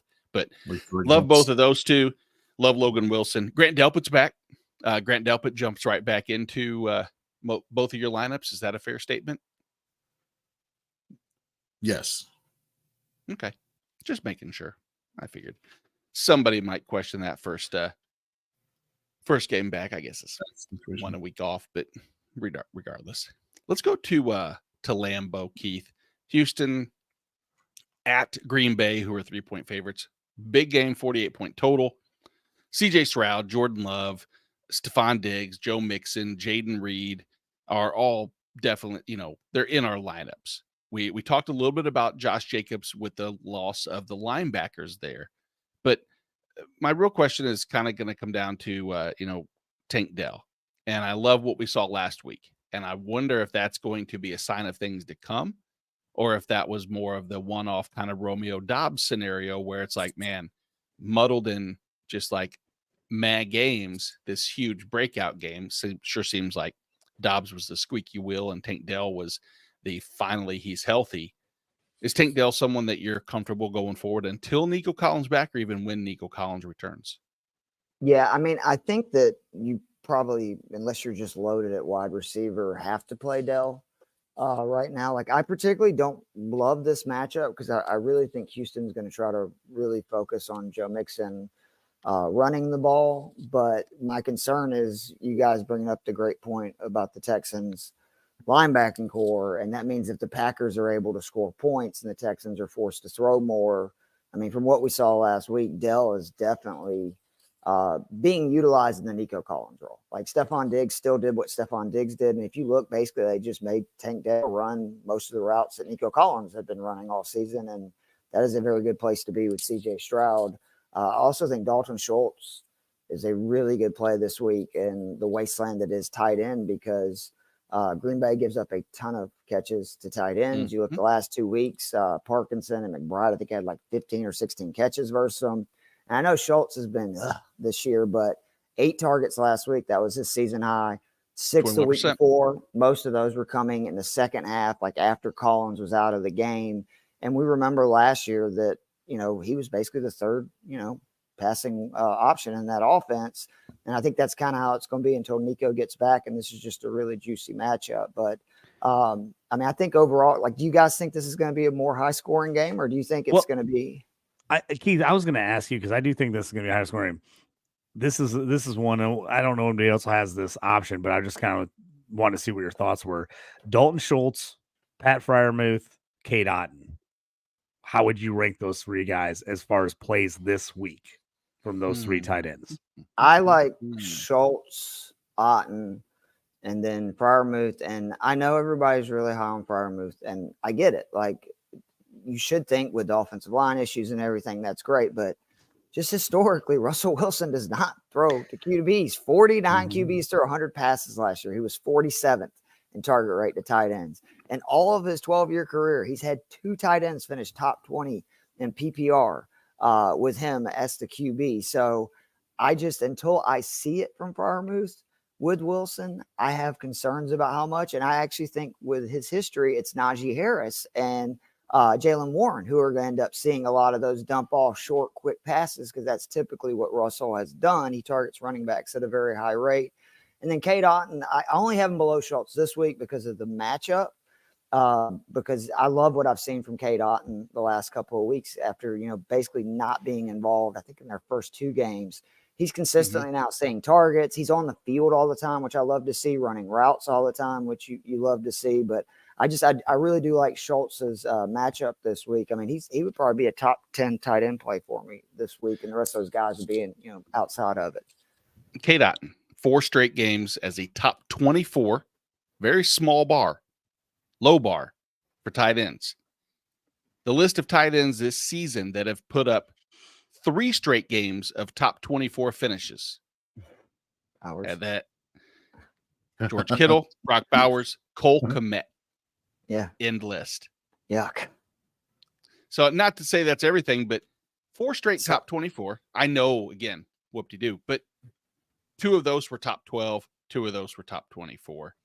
Cade Otton going into the season, I said numerous that if you look back, especially last year going into the divisional series and even prior into the playoffs, even Cade Otton was their most targeted asset, number 2 overall. That I didn't think it was going to be like he's going to be a top 5 tight end, too many mouths to feed.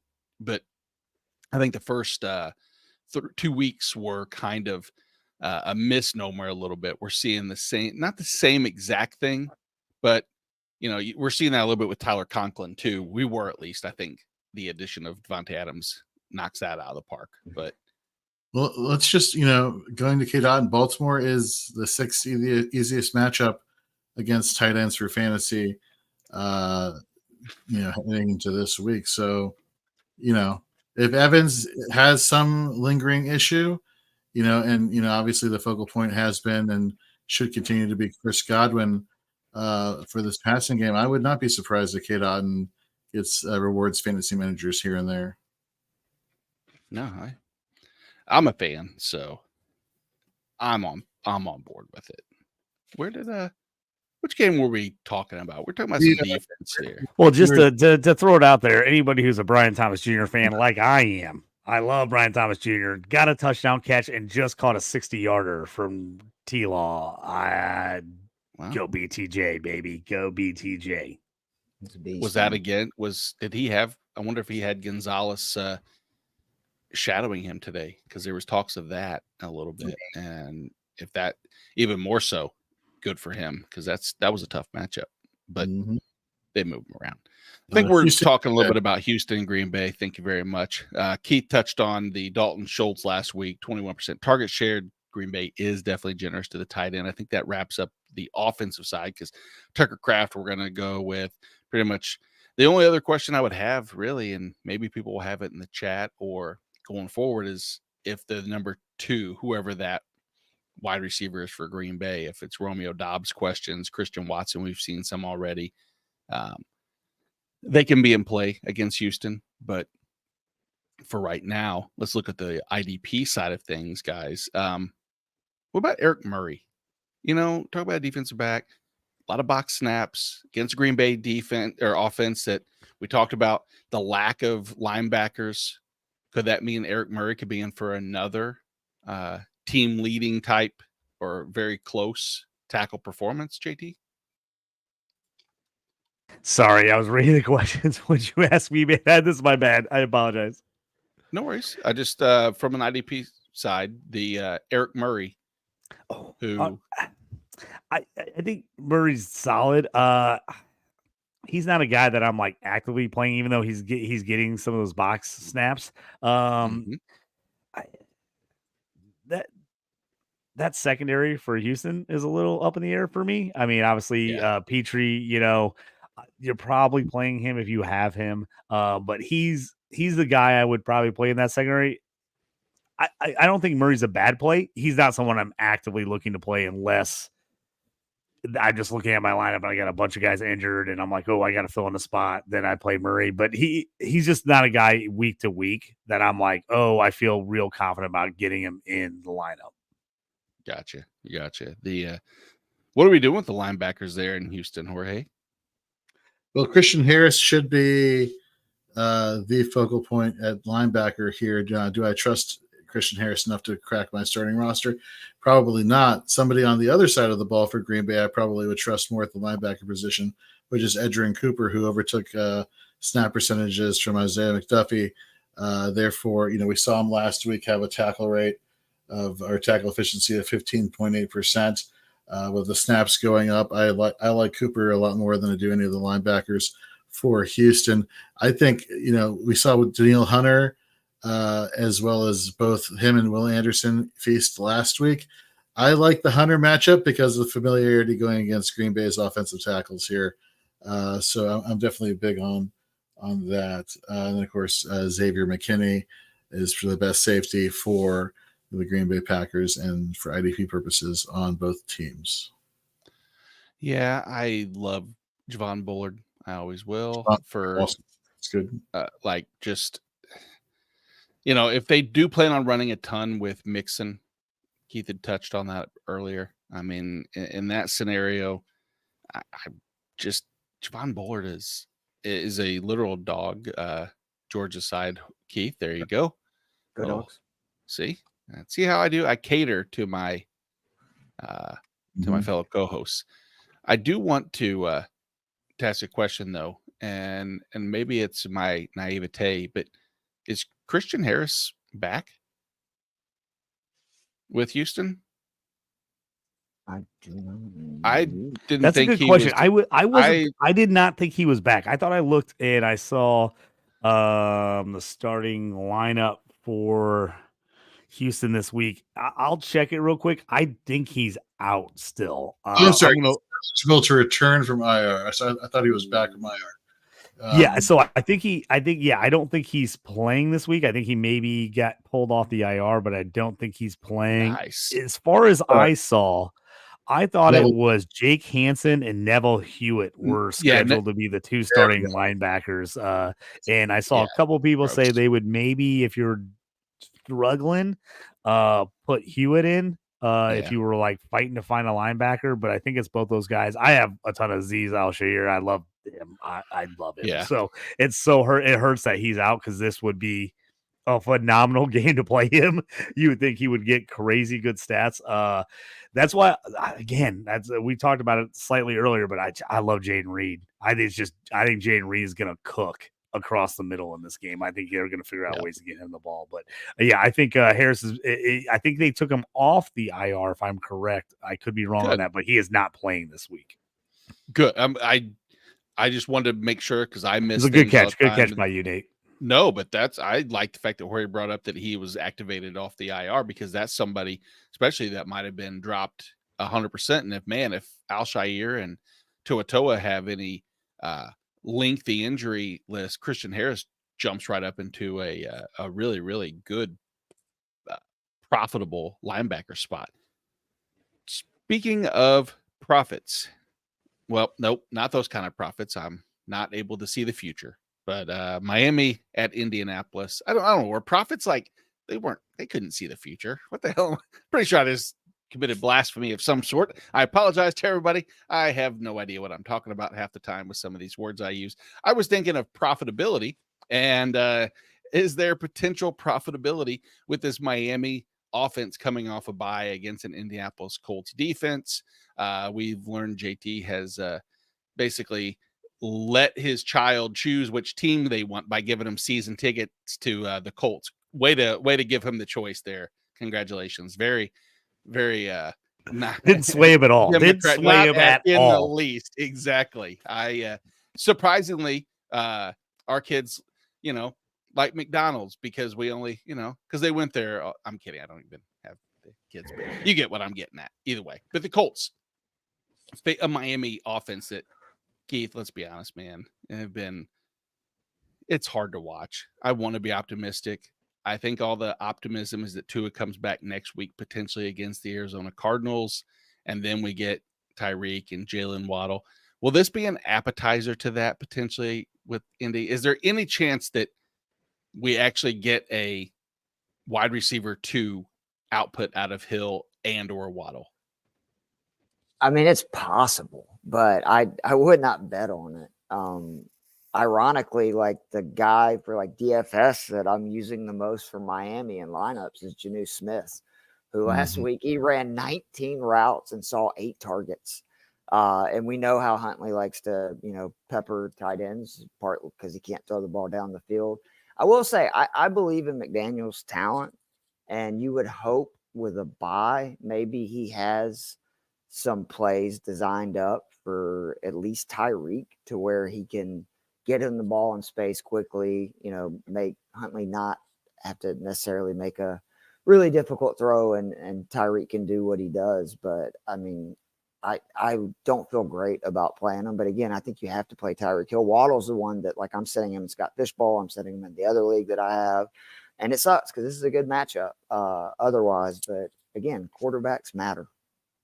Well, positive note is, sorry, Jorge. I was just saying, just an update. Tank Bigsby scored a touchdown. Jacksonville leaves 14-10 over New England. Wow, look at that. Indy does play a lot of single high safety. If there is one play, I'm going to say is, hey, Tyreek, you're going to run deep, shocker, and Huntley, throw the ball as far as you can and let him go chase it. And hopefully that breaks out the the Tyreek Hill blah weeks that we've seen. Jalen Waddle's a little more of a challenge because if you scheme during a bye week, my guess is when they're in the receivers room, a lot of it is, all right, we're going to get the ball to Tyreek in motion here. We're going to get him the ball behind the line of scrimmage here. We're going to do this play designed. I love Waddle as a talent, but I think he's better served when Tua returns. Devin Achane and Raheem Mostert are intriguing aspects here because Achane is, you don't need much, many touches for him to be explosive, but confidence level, JT, are you you're a Colts fan. How do you feel against stopping an explosive running back like that is without EJ Speed on the field? Yeah. It's like I've been avoiding all Miami offensive players, like I think a lot of people have, but I also think like if there is a spot where Miami's gonna finally blow up, like the running backs, this would be it. Like the Colts have not been good against the run, like at all. And the question is who's going to be the guy? I mean, I'm looking at a bunch of lineups. I'm like, do I play Achane? Do I play Mostert? Like somebody is going to have a good game for Miami. The question is which running back is it? Because the Colts, while they've played a couple decent games against the run, they've been awful, like mostly terrible. I mean, DeForest Buckner is the difference maker. When he does not play in the middle for that defense, they just can't stop the run. They just can't. And it's been the last couple of years since he's been there. Whenever he doesn't play, they're awful against the run. I mean, I think we go back to, what was it, Jonas Gray or whatever for the Patriots that damn near ran for 200 yards and then was cut like a week or two later. It's like, come on. It's that. I mean, that's like they just have a history of being terrible. So if you want like a home run hit and you're hoping someone has a monster game, I think that's my swing. If I'm going to swing at somebody DFS or in your league, I would swing at one of these running backs having just a huge game. I don't think they're going to be able to throw the ball very well, but if I'm them, I mean, it's not like the corners are great for the Colts. I'm designing everything to get Waddle and Tyreek in space and hoping they can just make a guy miss and go the house. Like again, it's so tough because like you say this and you're like, okay, Miami comes out and scores 3 points and you're like, what the hell? But I also think they can put up points because this Colts defense just is not very good, and especially with no EJ Speed. Like they just do not have much behind Franklin was my absolute play this week in my plays and fades. I'm like, play Franklin because I think he's going to have 1 million tackles because I think they're going to have to run the ball a ton. I'm actually putting in a couple bets on his over tackles this week. I just think he's going to end up with a ton, especially with speed out. But that's if you are like, I need a home run, I need someone, that's who I'm going. I'm putting in any of the Miami running backs and hoping that they hit. Not to mention hitters. Yeah. I was just about to kind of say what you were going to say. Speaking of home run hitters, in Scott Fishbowl, you get points for punt returns. If you had Parker Washington, he just returned a 96-yard punt return for a touchdown. Brian Thomas got the 2-point conversion, 22-10 Jacksonville. And this goes back to what we were talking earlier about the Tank Bigsby and Dearness Johnson. It appears that Jacksonville with the lead could continue to lean on Bigsby. Dearness Johnson does have 1 carry for 10 yards. Here's a little Scott Fishbowl data that I have come up with, and I'm trying to figure out exactly how many people are on the wire. I've compiled the list of about 2 to 3 kickers for kickoffs who have had the fewest touchbacks when it comes to kickoffs. And so what we've seen so far, and I'll put a tweet out here a little bit later so that I don't bore people with that are not in Scott Fishbowl that have zero concerns or cares about kick return yards. But if you're in kick return yards right now, New Orleans is easily the team that if you're going against Blake Grupe, as far as all the kickoffs he's had, the lowest percentage of touchbacks by a hefty amount. I know that doesn't mean everything, but each week there's been I think it's a top 25 wide receiver or position player on the opposing team when it's not a defensive player returning kicks. Obviously, if it's a corner or safety, you're screwed unless you're in IDP options that have kick return yards, which is weird. But yeah, something if you're in Scott Fishbowl and you haven't looked at that yet, it's a little nugget of information. Go check that out, and you can find people like if you had Marvin Mims on your bench last week, you could have put Marvin Mims into your lineup, and it would have been the only Denver Bronco that you would have wanted this week outside of their defense as a whole. So look at that, Jorge. Didn't know we were going to go that route, did we? We did not. But speaking of, not speaking of this, look at that precious. In a perfect segue of non-relatability. Look at exactly. Look at Nico there with Keith. What's going on, Nico? How's Nico doing this morning, Keith? He's always living the good life, man. This dog is spoiled rotten, so he's doing good. He peed on my sandals though 2 days ago. He was not doing quite as good that morning, but he's doing good this morning. Nice. It's okay. Scamper says hello, pupper, and I do as well. Mine won't let me hold her up on my lap, or I would do it. She's 13 and she doesn't like to be held that much. But she's like, and again, I need my space. I respect that. She's like, yeah, exactly. She's 90 years old, basically. It's like, real quickly. Hey, what? I appreciate you guys, everybody. Good luck today. I got to run. Hey, may all those bets hit, and the trading never quit. Keep pumping. Keep sending out trades. Keep making moves. We got one done this morning. Good luck to everybody today. Thanks, guys. I'll see you guys all later. Good luck, JT. JT's got to take his kids to the Indianapolis Colts store to pick out his favorite jersey from all the ones available. Absolutely. Which one do you want? He's wearing his JT jersey today, so it's all good. Nice. All right, buddy. Take care. See you guys. See ya. The great JT. Guys, finishing up this Miami-Indianapolis game, you know, I don't know what to do with the Indianapolis wide receivers. I really don't. Michael Pittman's been wonky dealing with a back injury. He's had 3 weeks of top 36 finishes. He's had weeks without that. So Josh Downs, I mean, with Anthony Richardson, realistically, let's talk about what the scenario probably looks like.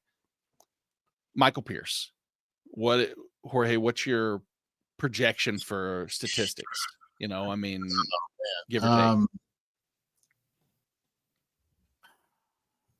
I think Pierce can get probably, for statistics wise, 4 for 90 and maybe a touchdown. I think he's the true, you know, upside play of the three, the deep play with AR. And I think that I think there's going to be disappointment across. I mean, Down seems like the simple 4 for, 56, and Pittman could very easily have 25%, 30% target share, something crazy. Or he could have 2 catches for 15 yards. I don't really want to mess with too many of the offensive. I'm not sure if I even love Trey Sermon, because Keith, on Friday night, we were talking about another running back who very easily could eat into some of the workload. Doesn't mean that makes him startable, but give us a little, heads up on some of this backfield. Maybe even, is that a DFS option if you're really, really trying to be cost effective at running back? Yeah, I mean, I'm okay with you playing whichever Colts back you like more, whether it be Goodson or Sermon. Miami is awful versus the run. I mean, it's really bad. Like them in Carolina. Joe made the point on our other show this week that the difference between the Colts and the Panthers and the rest of the NFL and run metrics is just, I mean, it's like bad news Browns or bad news Bears. No, bad news Browns stuff actually fits. Too. Yeah, you're really right. close, really good. G right there. Yeah. The thing with Sermon is just the volume, right? Like if you look in the games Taylor's been out, even when he's extremely ineffective, they just give him so many touches. I think he's had like over 25 in both the last 2 weeks, but Goodson's been so much better. Maybe this game gets out of hand. That's the way he gets in. Maybe it's just the fact that he's been better and they end up playing him more. But either way, it's just the Dolphins a prime example was last week, right? Like Tyler Algier had been a guy that has not really been that fruitful for people, right? But you get a matchup versus the Panthers, you get up on them, and all of a sudden Algier had like 18 carries, 100 yards and a touchdown. So I do think it's kind of that sort of situation. For DFS, I actually would lean Goodson because he's typically more involved in the passing game. I know Sermon had a game, I think 2 weeks ago, where he had like 6 catches, but I would rather, if I'm going to play one of those Colts guys in DFS, I'd rather save the $100 because I think Goodson has a much higher ceiling. And honestly, with what Sermon's been doing, their floors are kind of sort of similar, in my opinion, versus Miami. Jorge, what are you doing here for Ken? Start Pittman, JSN, or Lad McConkey? If this is a full PPR, I'm going Lad McConkey. He is the number one target here. I think you're going to see a rookie-on-rookie fest here for the Monday Night Football with the Chargers and the Cardinals with Marvin Harrison and Lad McConkey. I think this is going to be the game on Monday Night Football where people are going to be like, oh, right, Lad McConkey. Forgot about Lad McConkey. So, yeah, give me McConkey in this one. Yeah, Lad was one of my my plays this week. Just Arizona's defense against the slot. They've been attacked at the slot position. At 34% of the targets have gone to the slot. The Chargers, while being this run heavy offense, we know they threw the ball a little bit more last week. Game script dependent, of course, obviously can dictate a lot of that. But Lad's led the Chargers in targets each of the last 3 games. The catchable target rate's been low, but guess what? Arizona allows the 3rd highest catch rate and top 10 catchable target rate in all of football. So it's like all the negatives that you can go against Lad, who's been great, really the last 3 weeks, kind of is the medicine that can, cure you. So I'm in on Lad as well. The defensive side of the ball for Miami and Indy, Jorge, we talked earlier, EJ Speed's out. Zaire Franklin's going to be a smash play. But what about Jalen Carley's? He's the next linebacker up. In a situation like that, Indianapolis has been able to support 2 linebackers pretty much all year. Is Jalen Carley someone that maybe in a super pinch? Or how about in prop bets? If we can find a Jalen Carley's prop bet, I wonder if that would be a good over to take. I don't know what it is, so I'm just on the fly trying to spend you guys' money because I can't bet here in Missouri. But I'll look it up while we're talking. So, yeah, Carley had a 20% tackle efficiency on just 34% or 35% of snaps here last week. So, I mean, you'd have to be in a desperate pinch here, and it's a big assumption that Carley is comparable to EJ Speed. You know what I mean? Oh, I don't think he's comparable. No. Right. So, if anything, if I had it my way, I would rather start 2 safeties from Indianapolis than I would trying to take Carley or any other linebacker outside of Zaire Franklin. Safeties being Nick Cross and Julian Blackman. Yeah, I was probably going to start them anyway for the most part, but I know exactly what you're saying. It's more of who the hell's Jalen Carley's? Is Nate just trying to grasp for the next healthy body on the field in a matchup that realistically Miami might not attack over the middle as much as they'll try to have that explosive play, and they could get stalled on many of the other drives that don't have that quick hitter. It wouldn't shock me at all with Snoop. So let me ask you a question real quick before we get to the next matchup here. Bradley Chubb. A lot of reports that he's on the way. We don't know exactly when he's going to be arriving, but we saw how productive he was for Miami. Is this the time to pick him up and stash him on your bench in your IR spot, or is it you still have some time, or we just don't know what to expect coming off of the ACL injury? Yeah, I think it's probably towards the latter. I wouldn't mind if you're in a deep enough league and you have the roster, the IR spots or the bench spots, to occupy that. I think that he's going to jump right back. They need it. They need a pass rusher, that's for sure. Since losing Jalen Phillips, someone next to Christian Wilkins should be able to do something. Christian Wilkins has been kind of a missing piece. I haven't seen much of him this year as far as what my expectations were, but wait, not Christian Wilkins, Zach Seiler. Sorry, Christian Wilkins moved on. Zach Seiler has had the one good week, and then he by the loss of Christian Wilkins, I'm sorry, is what I meant to say, has stepped in, and he's had one good week, but no one else can generate much of a pass rush. You know, you hate when you get the name stuck in your head and you start talking about the person, you forget to say, well, hey. to be fair, he hasn't been doing a lot in Vegas either. So he is not. No. And that's where I thought Max Crosby was really going to be right beneficial there. But, what about Latu Latu? Pass rush, Yeah. So I want to say last week his pressure efficiency, his pressure rate, run rate were 17%, didn't get the sack. I want to say in terms of pass rushing efficiency per PFF, he's right behind Jared Verse in terms of that category amongst rookie edge rushers. No.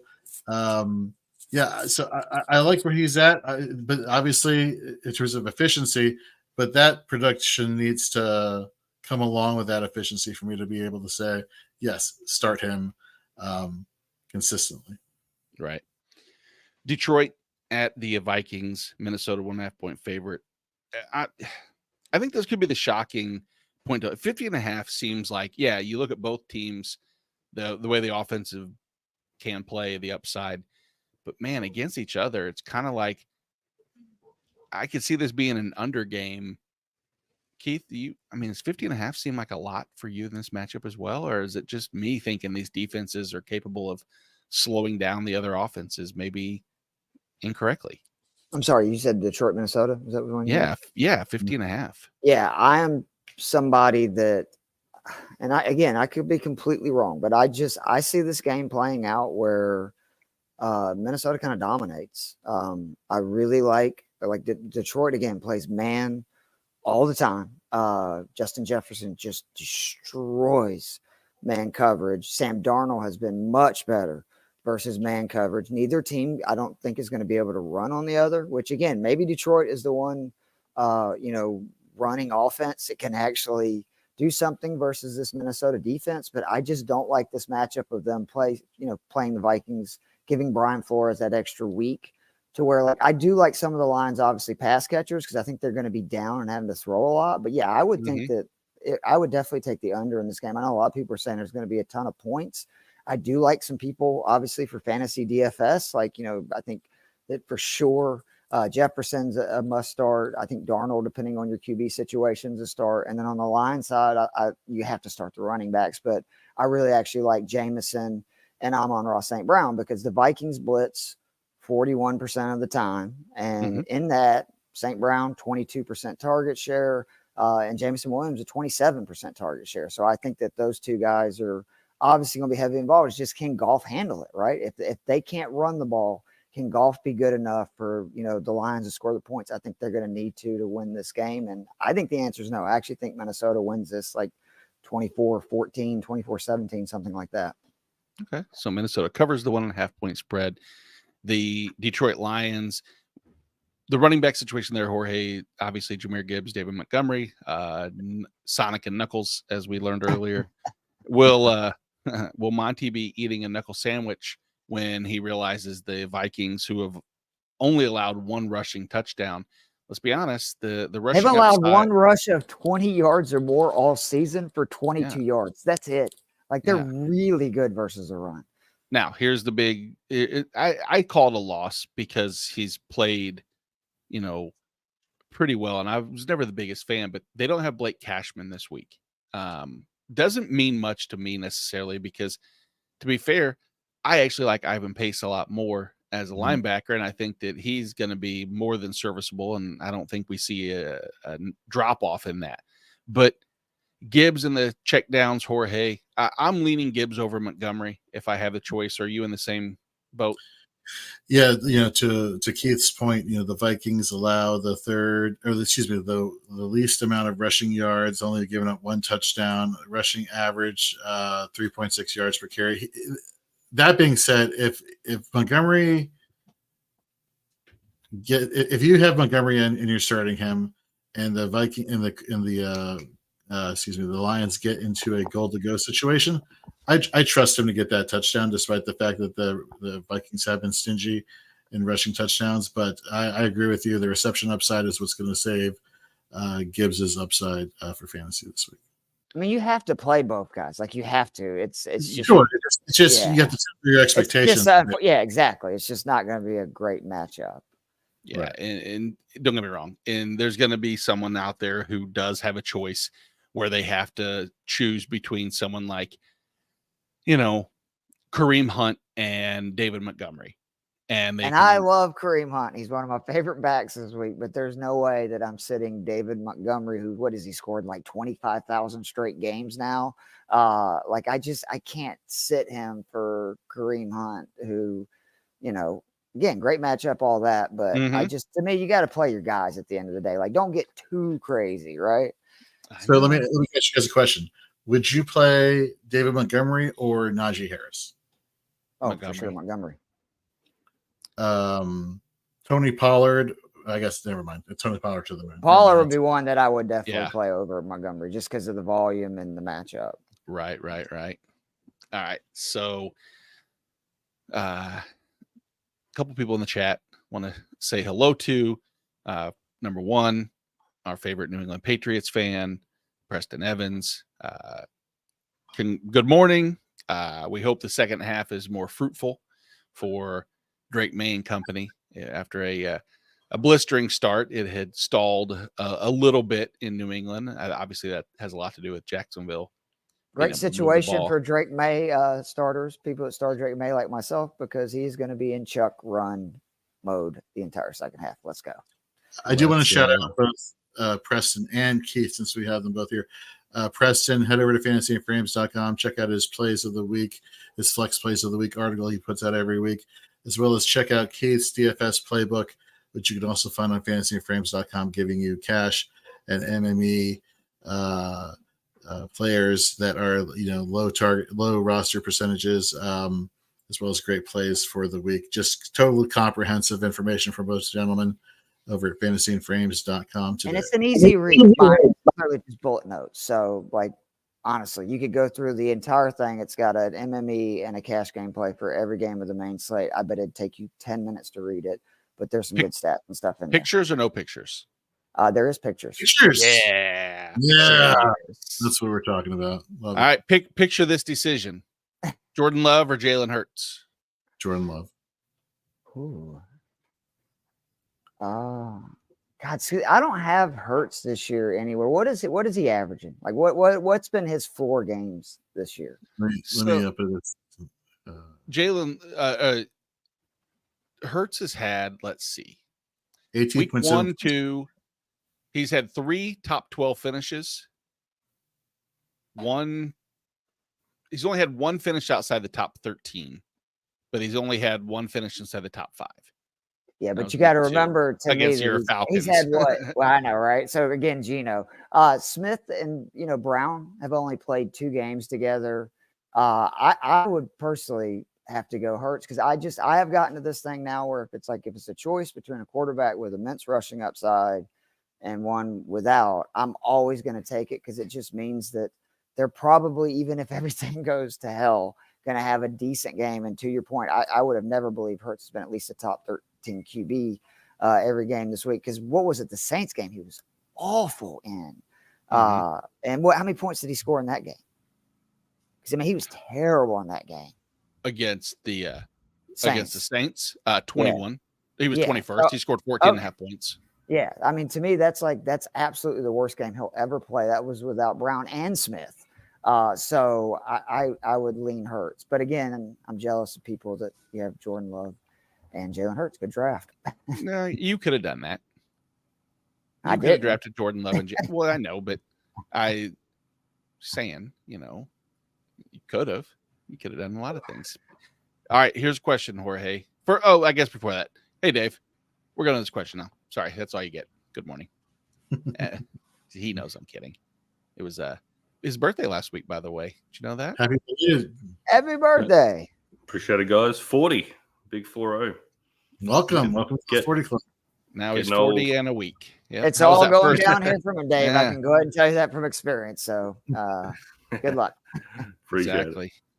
Glad that you made it out of bed today. Congratulations. Thanks, fellas. That's what I look forward to every day after 40 is, yes, I woke up. That's good. Hooray! Oh, and how bad you feel when you first stand up is always my personal favorite. It's like, how sore am I going to be and where today?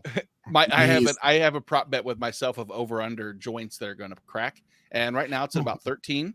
I hit the under today because I did some good. Well, I laid in bed for a little bit and moved around, so that helped. But that's called stretching, as far as we're concerned. Yeah, so. I don't know what that is. Words. I don't do Pilates. Took Rachel. Good morning. So needs to add Trayvon Walker. Unfortunately, I don't think Trayvon Walker is going to be an option now. Alim McNeil, Kenneth Murray, Josh Metellus. So my immediate reaction is I'm going to look for one of the linebackers in any start sets, knowing the majority of our leagues are going to benefit them. Don't love Kenneth Murray as a player necessarily, but you and I earlier just said the matchup against Buffalo is prime. So I'm leaning Kenneth Murray for one of mine, Jorge. Out of if you disagree, you can choose two others, but if you agree. Yep. Kenneth Murray would be the one, and then the second one for me would be Josh Metellus. Josh Metellus. He is my number 2 as well. Charlene laughing.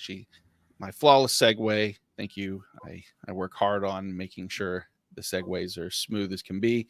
And then I don't have anything to say other than it's not smooth when you're getting out of bed. And the first thing you do when you put your leg down is grasp your back and have to lie to your wife that you stepped on like a shoe or something. So she doesn't think that you're, dying in front of her.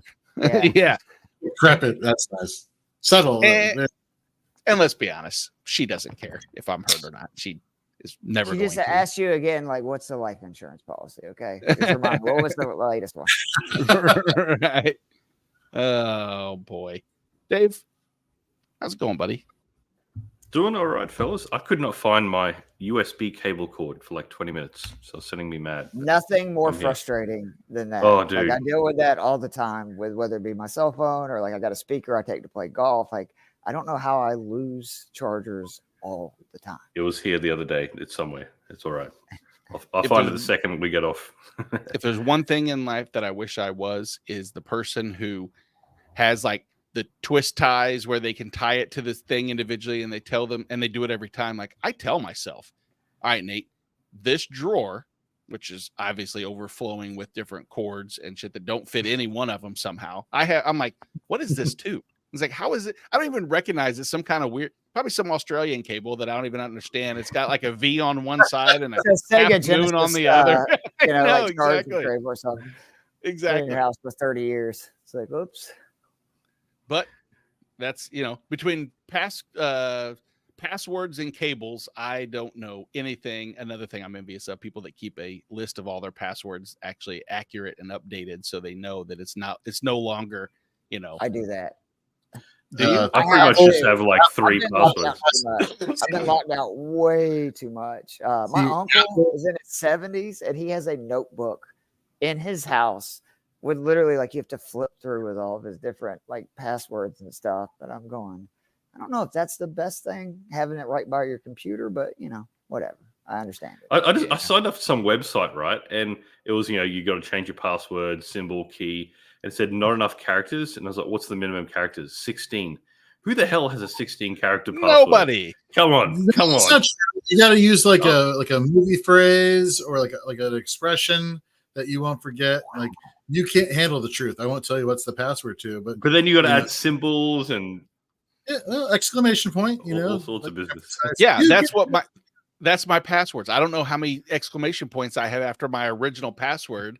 It's like, I love Dave 7 exclamation 13 times is where I'm at right now. And I'm like, shit. So then I have to, and the problem is if you log in 12 times, you're logged out. So I'm at 13 now. So a lot of, forgot my passwords, but I'm an @ person. I don't use exclamation. I'm an @ person.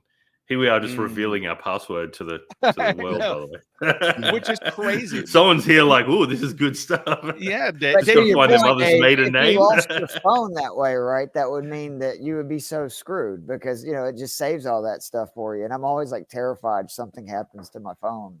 I would never be able to remember my password ever.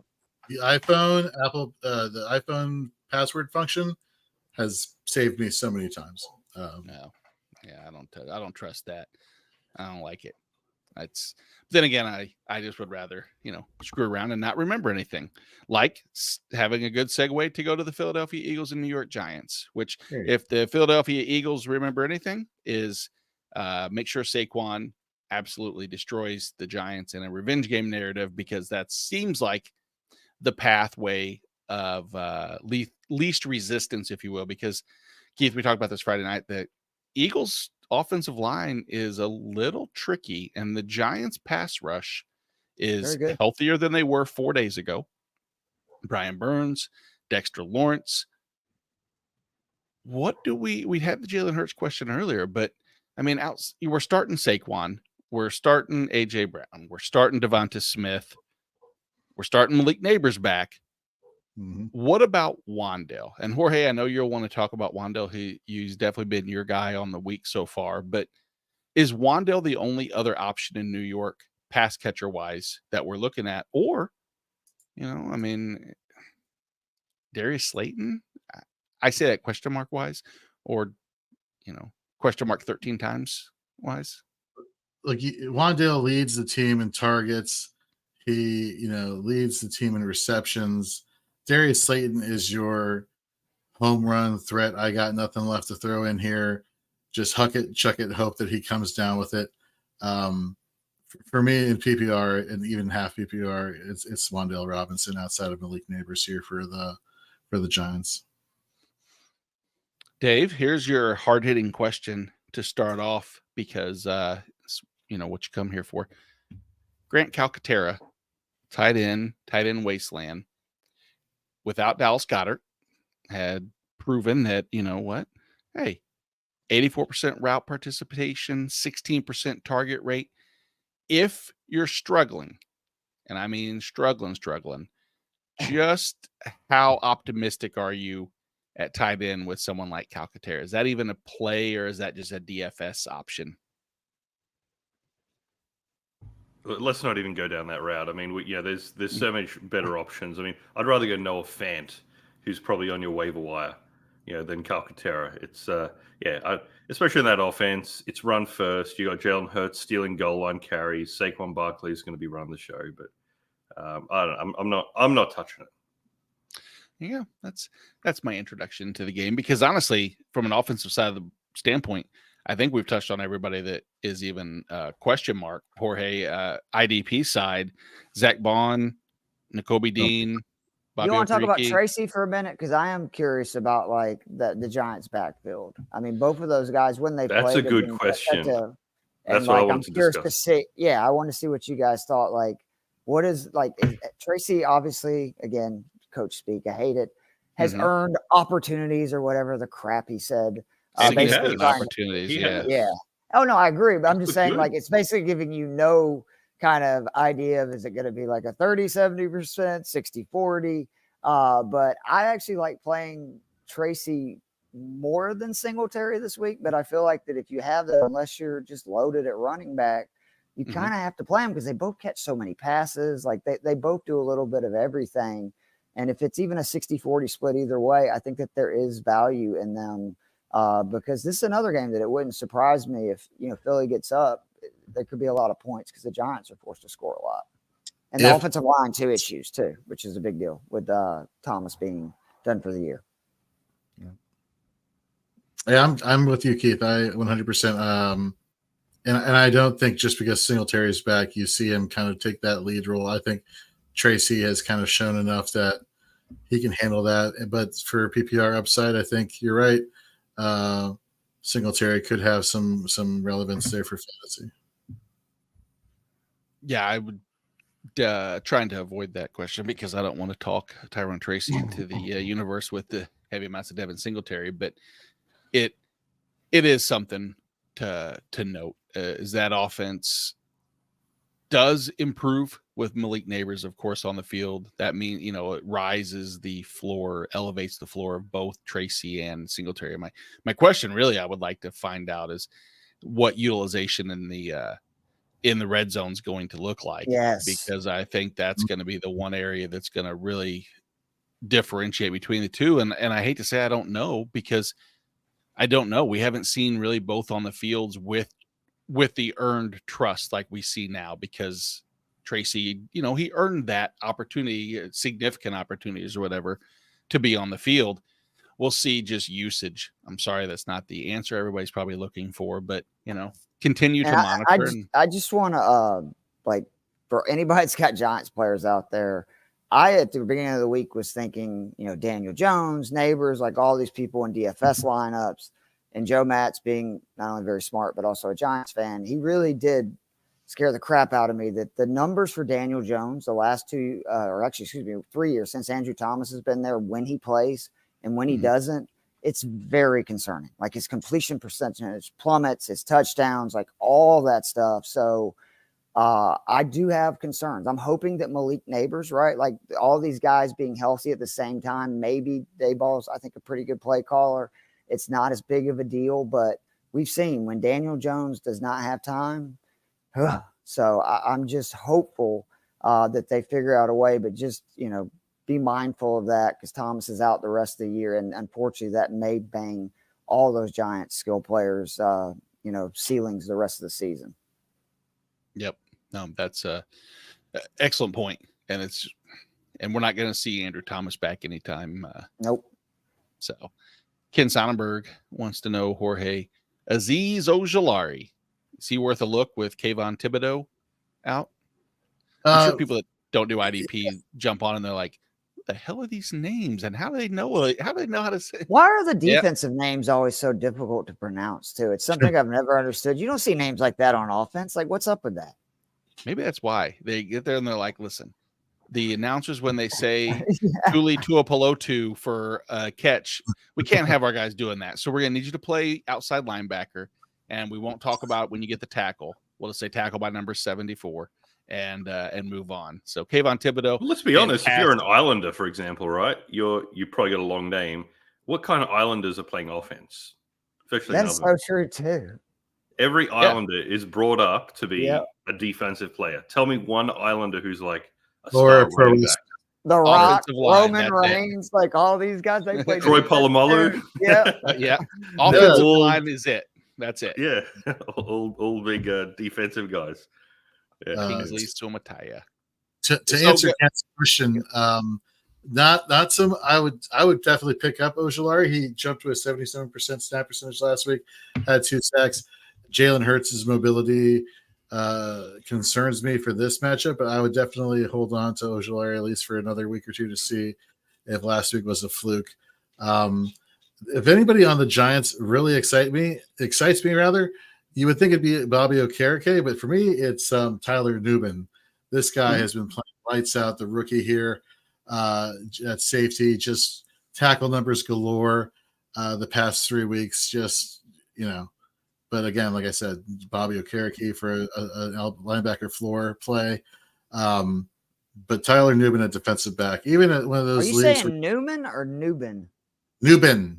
Oh, Nubin. Damn. I was hoping it was Newman. With it being New York, Seinfeld, that'd have been so great. Like Jimmy Newman. Yeah. Can be. Yeah, no. We can call him whatever we want. Not be accurate. Accuracy That's is nothing overrated. new. If you listen to my shows, I mispronounce people's names all the time. I'm sorry. I'm a country bumpkin. I can't help it. That's true. Not that it's not. Should have said that's true. That's Well, it is true. Exactly. I mean, I'm happy to admit it. Like I tell people, I'm sorry. Like I struggle. It's definitely one of my learning disabilities. Where do you live, Keith? In Georgia, but I mean, I grew up just south of Atlanta. Gotcha. Never been to Georgia. Oh, you come visit, man. Come hang out anytime.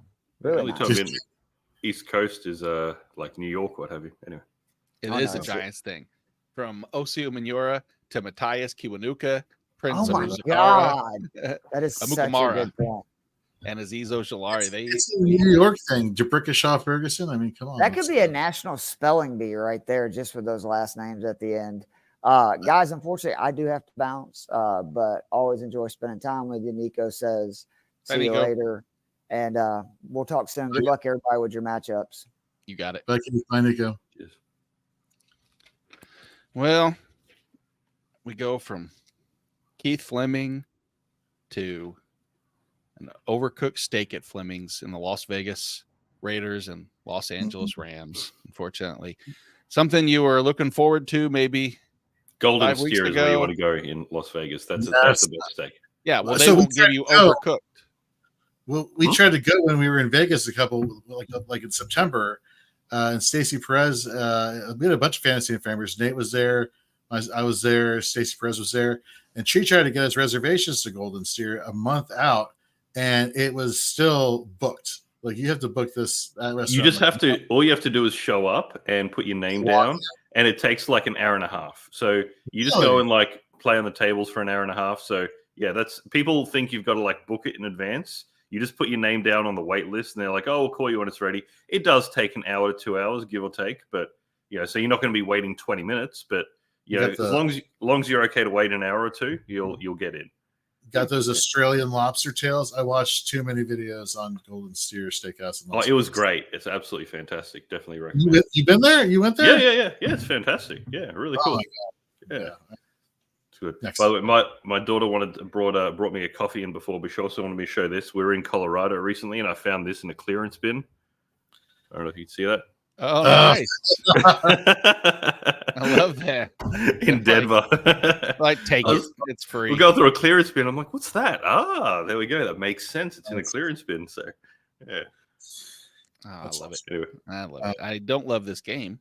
No, not at all. Raiders and Rams, the notable note, if you will, is Cooper Kupp's back. I don't think so.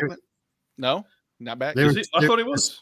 Is he not? Well, he is back, but there's a report or a couple reports last night this morning that he's trending towards not playing this week.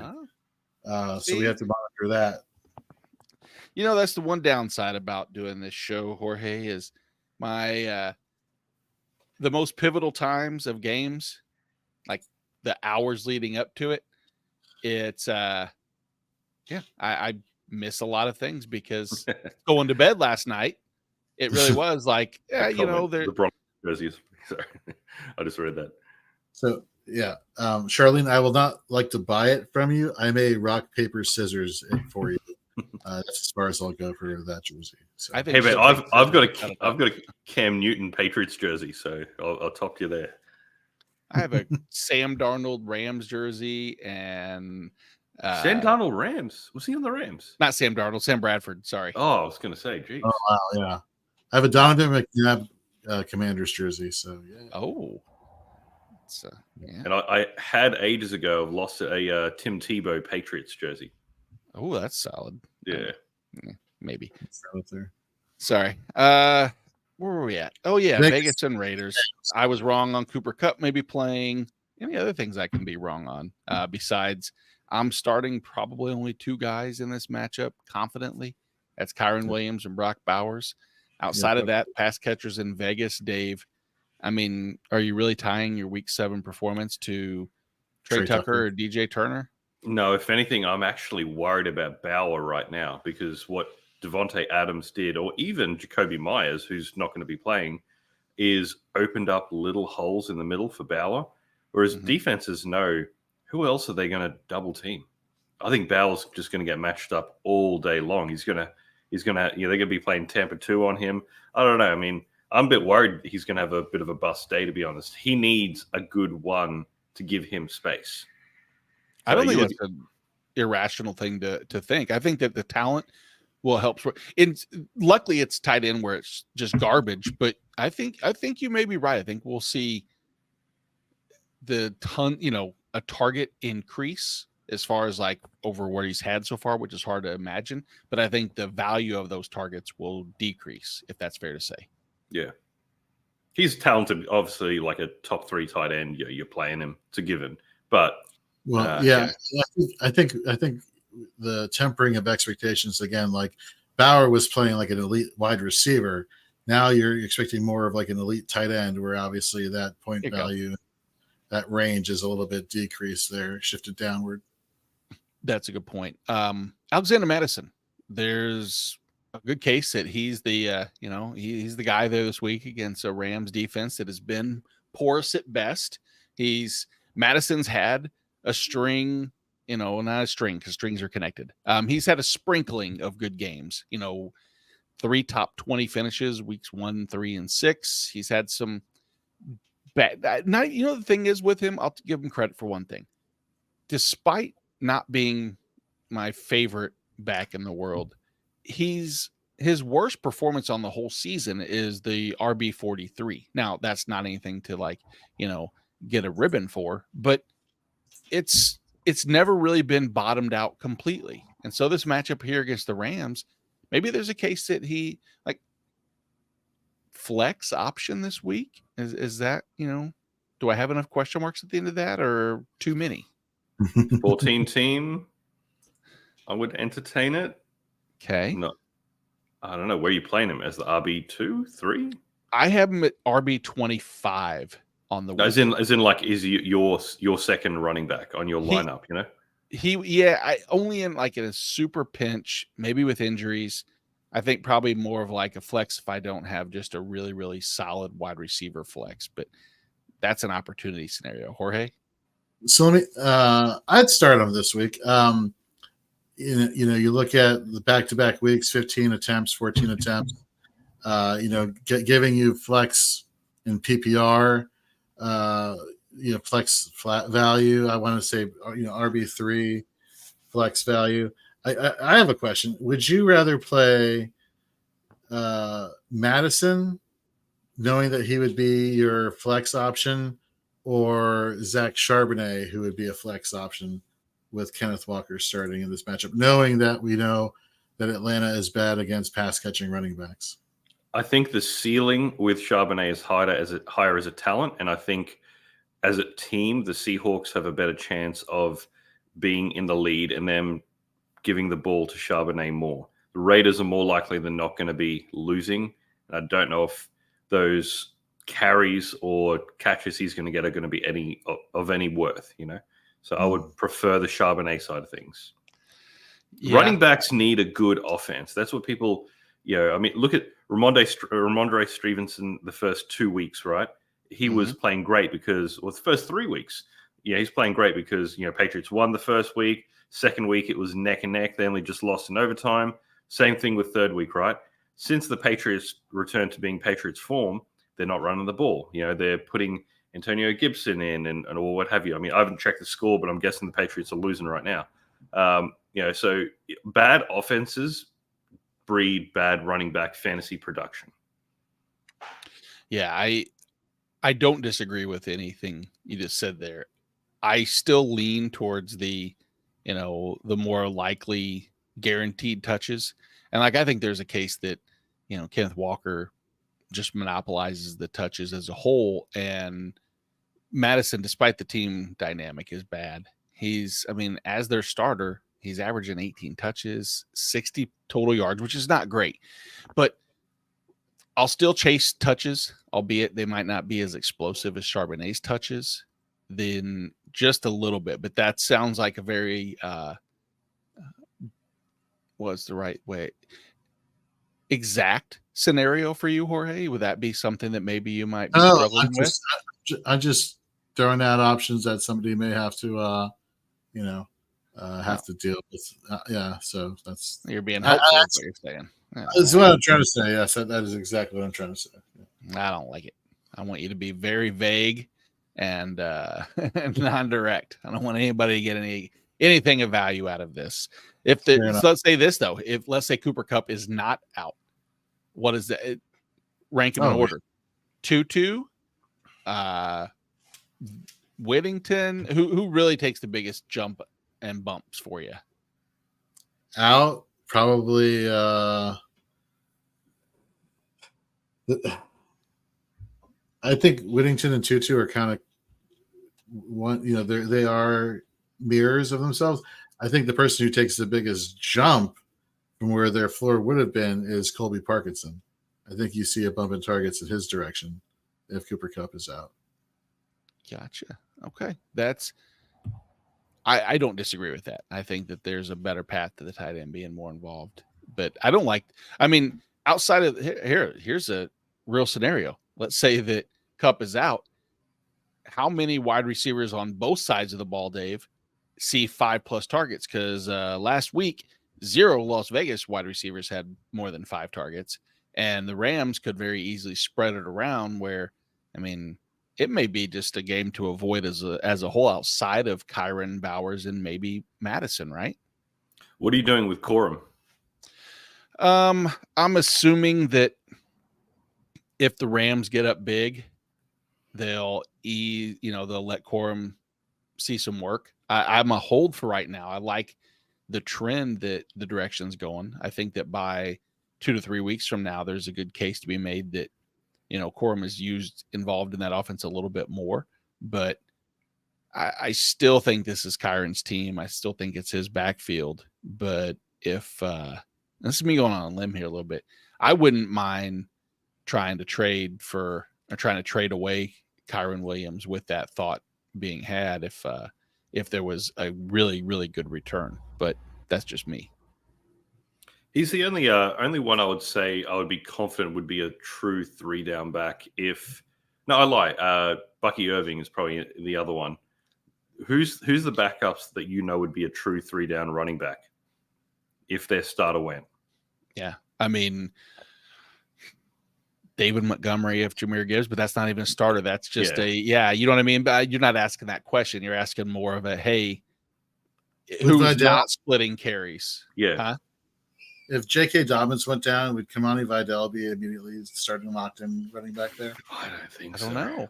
I think he might, but it wouldn't shock me that, Harbaugh and company really split it up a little bit. I think let's not speak that to the atmosphere. I got too much J.K. Dobbins stock. I need good juju. See, and if we were going to the Chiefs game, that would have been a great segue, but we're not. We're going to talk about the IDP side of things. Literally just thinking that. Yeah, so you should have said something like, I'm maxed out on J.K. Dobbins, and then I could have said, speaking of being maxed out, is Max going to be out of the Las Vegas clubhouse shortly? Because it sounds like he's very disgruntled. But if he's playing, he's in my lineup. Same as Robert Spillane. Jared Verse has been a stud. Byron Young's been good. Jorge, what are we doing with the Rams secondary and the safeties there with Cameron Curl and Quentin Lake? That's a great question. I liked what Quentin Lake was doing for a good chunk of the season. He has box last week had a box snap percentage of 23.7%. I think you still roll with him. That's just, but I think both are actually decent plays. They're both comparable plays. I don't know how high I have them ranked currently. But if you were in a pinch, I think if I had to pick one or the other, I think I'd still go Lake here. Yeah, I'm right there with you. I don't love either, but I think that in this matchup, I sure as hell don't see Vegas doing much outside of the hashes as far as, you know what I mean? I think it's going to stay there, and the safety should be able to eat decently well. The next game on the docket is your Washington Commanders. The Carolina Panthers travel in. Commanders 9.5-point favorites at home, 51.5-point total. I don't know the last time the Commanders have been a 9.5-point total. I have to assume it's been, or 9.5-point favorite. I have to assume it's been a long time, but a minute. Yeah. We'll celebrate that because there's viable and, honestly, league-winning type talent on that team now because Jaden Daniels is a must-start. Terry McLaurin, which I'm hearing it, Jorge, you're going to have to probably just give up because now it's national media is saying Scary Terry, and I know that's not. I wish he needs to come out and say something. But you know what? Even as they say, bad publicity is still publicity. It's at some point, it's kind of like you and him are going to have to agree. He's going to have to deal with Scary Terry, and you're going to have to deal with Fantasy and Frames with the lowercase I at some point. I'm just saying, it's not what I want, but at some point when it happens enough, you just have to go, you know what? It's not worth the battle. I'm just going to give up and say, I hate it.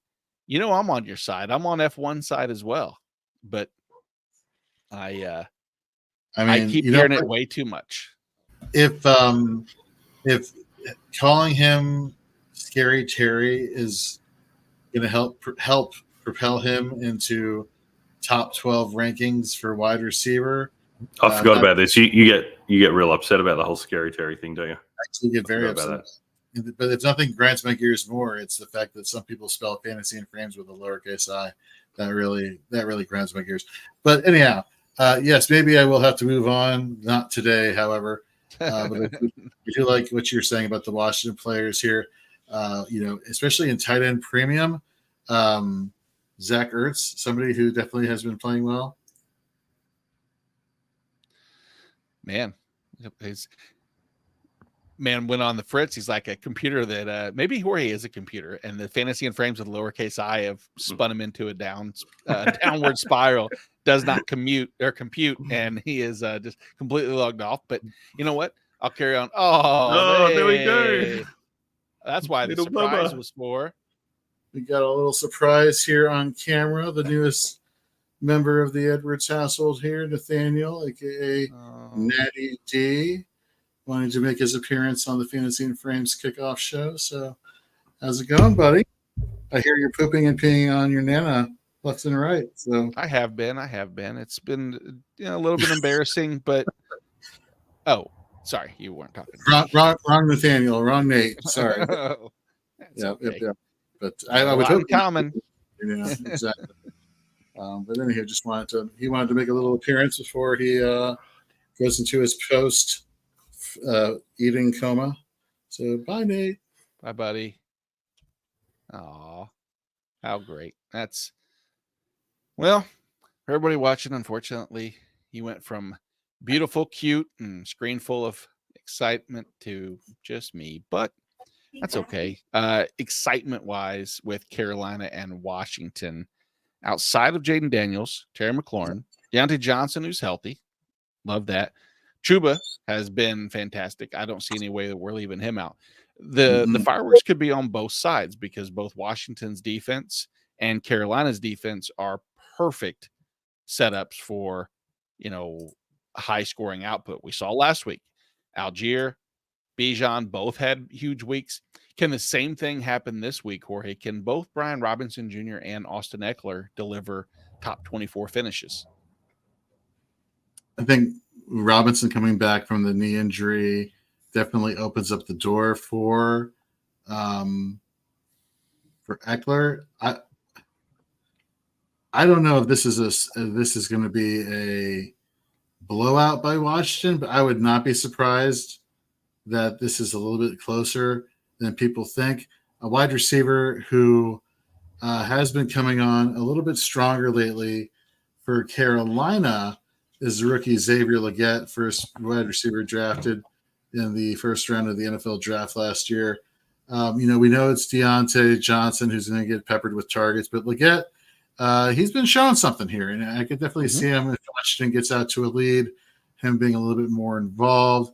That for me is more of a DFS play, more so than a standard league that you're playing in for fantasy purposes. Yeah, if Deontay was out, Jalen Coker would have been an intriguing play just from the upside of facing Washington's secondary. Jatavian Sanders is a tight end that some people are leaning towards if they're in a super, you have to be really desperate at that point, maybe in DFS play as well. On the IDP side, where Trevin Wallace with Josie Jewell out has been a really solid play. And, him and Bobby Wagner, is there really many other pieces outside of those two that you're comfortable playing? I like Frankie Louvu. I like what he's been doing ever since they kind of take the thing with Frankie Louvu and bringing on a Dan Quinn as the head coach. We were thinking in the offseason that maybe Louvu would be more of the Micah Parsons hybrid edge rusher / off-ball linebacker, play that role. And we saw that the first couple of weeks of the season, but since then we've seen Louvu be more of that off-ball linebacker that that him and Bobby Wagner have been sharing duties there. So I like Louvu as well as Wagner and Trevin Wallace here. Nice. That's let's go to a little bit of a rematch. Was this 8 months in the making? Kansas City Chiefs go to San Francisco. San Francisco is a 1.5 point home favorite, which I think is fair. 47-point total. Honestly, tight ends on both sides are going to crush. I think we all agree.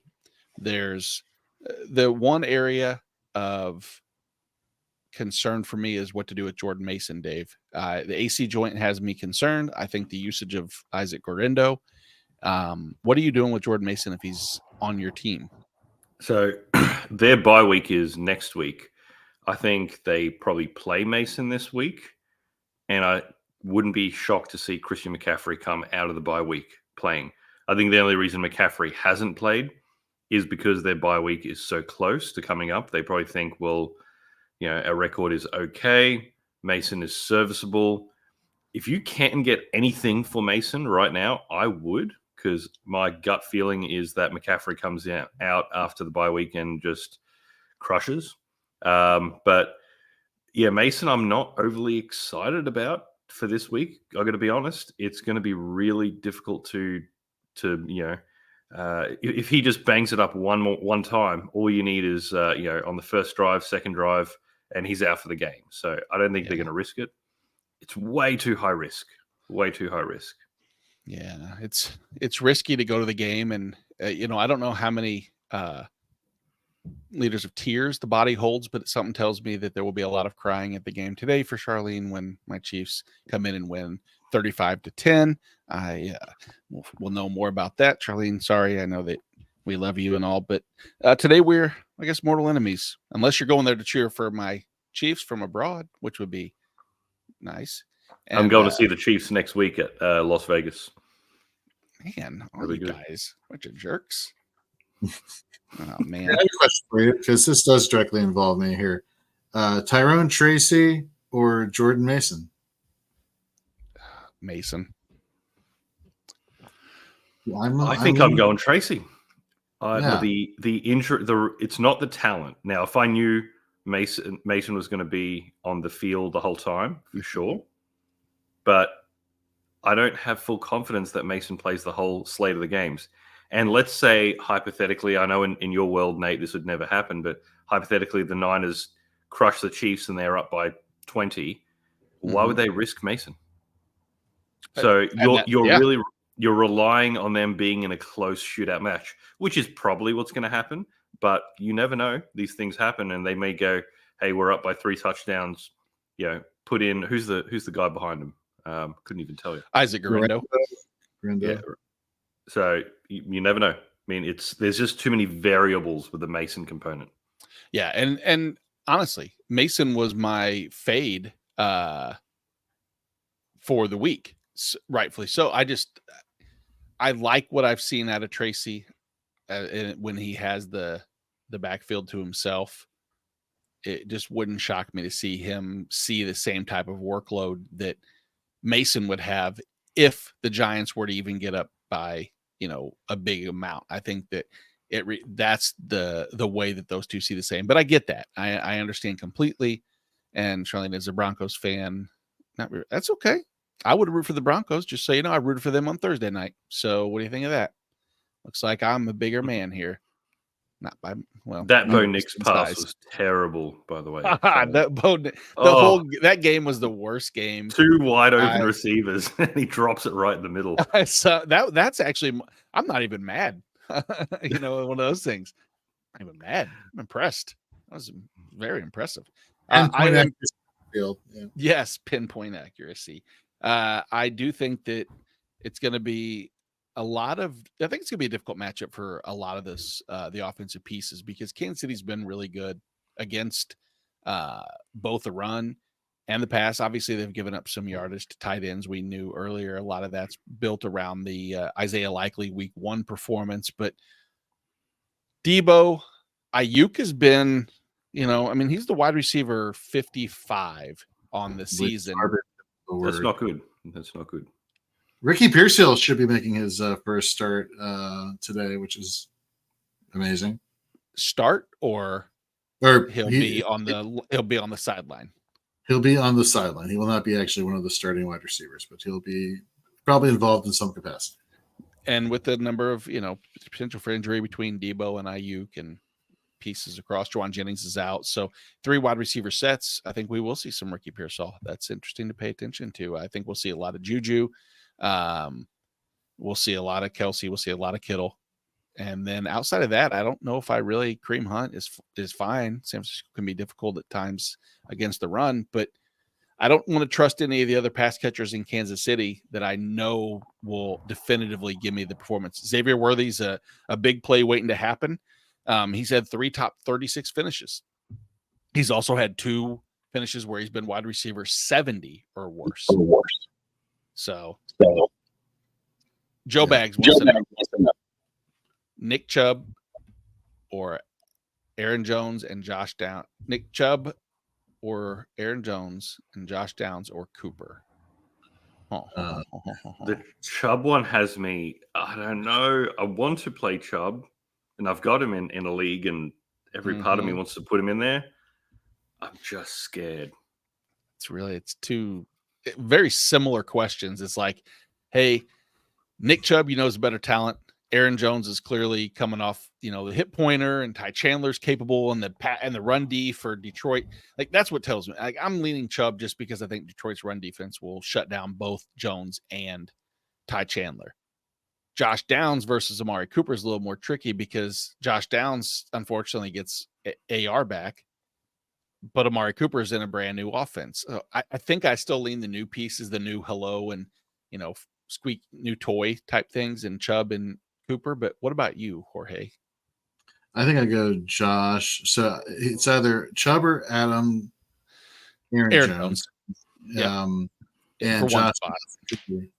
Yeah, so give me Chubb and Downs for me. I think I'd go those 2. Dave, which way did you lean on Downs and Cooper? I think gun to my head, I'm probably going Jones and Cooper. I'm really scared about Cooper, though, because I don't know how much of the playbook he knows. Is a week enough to know? So here's the thing. So just a little trivia thing here. When the Cowboys traded for Amari Cooper from the Raiders, I believe it was, he played in his first game that week, and he was targeted by Dak Prescott in the red zone. And I want to say one of the only catches he made was a touchdown at the goal line. So if that happens again this week, that would be pretty awesome for trivia. That would still be shitty. I don't want 7 points out of my my wide receiver. I guess that's 3 probably with Downs, but that's not real helpful for you, Joe. Sorry about that. Let me ask you this. I've got my main league. I'm looking at 2 wide receiver spots in the flex. I've got Justin Jefferson, Devontae Adams, Amari Cooper, and Mike Evans. I got to kick out one. Who are you kicking out? Obviously, Justin Jefferson is a given, so let's just put that to the side. So you got Adams, Cooper, and Evans. Got to give one the boot. One's going home. Probably Cooper. Yeah, same. That's what I'm leaning towards as well. It's not a bad problem to have. The IDP side of this, KC San Francisco is sprinkled with some really good players at their particular position, from Nick Bosa to Fred Warner to Nick Bolton. And then I like Justin Reed this matchup, Jorge. Where are you with Jair Brown?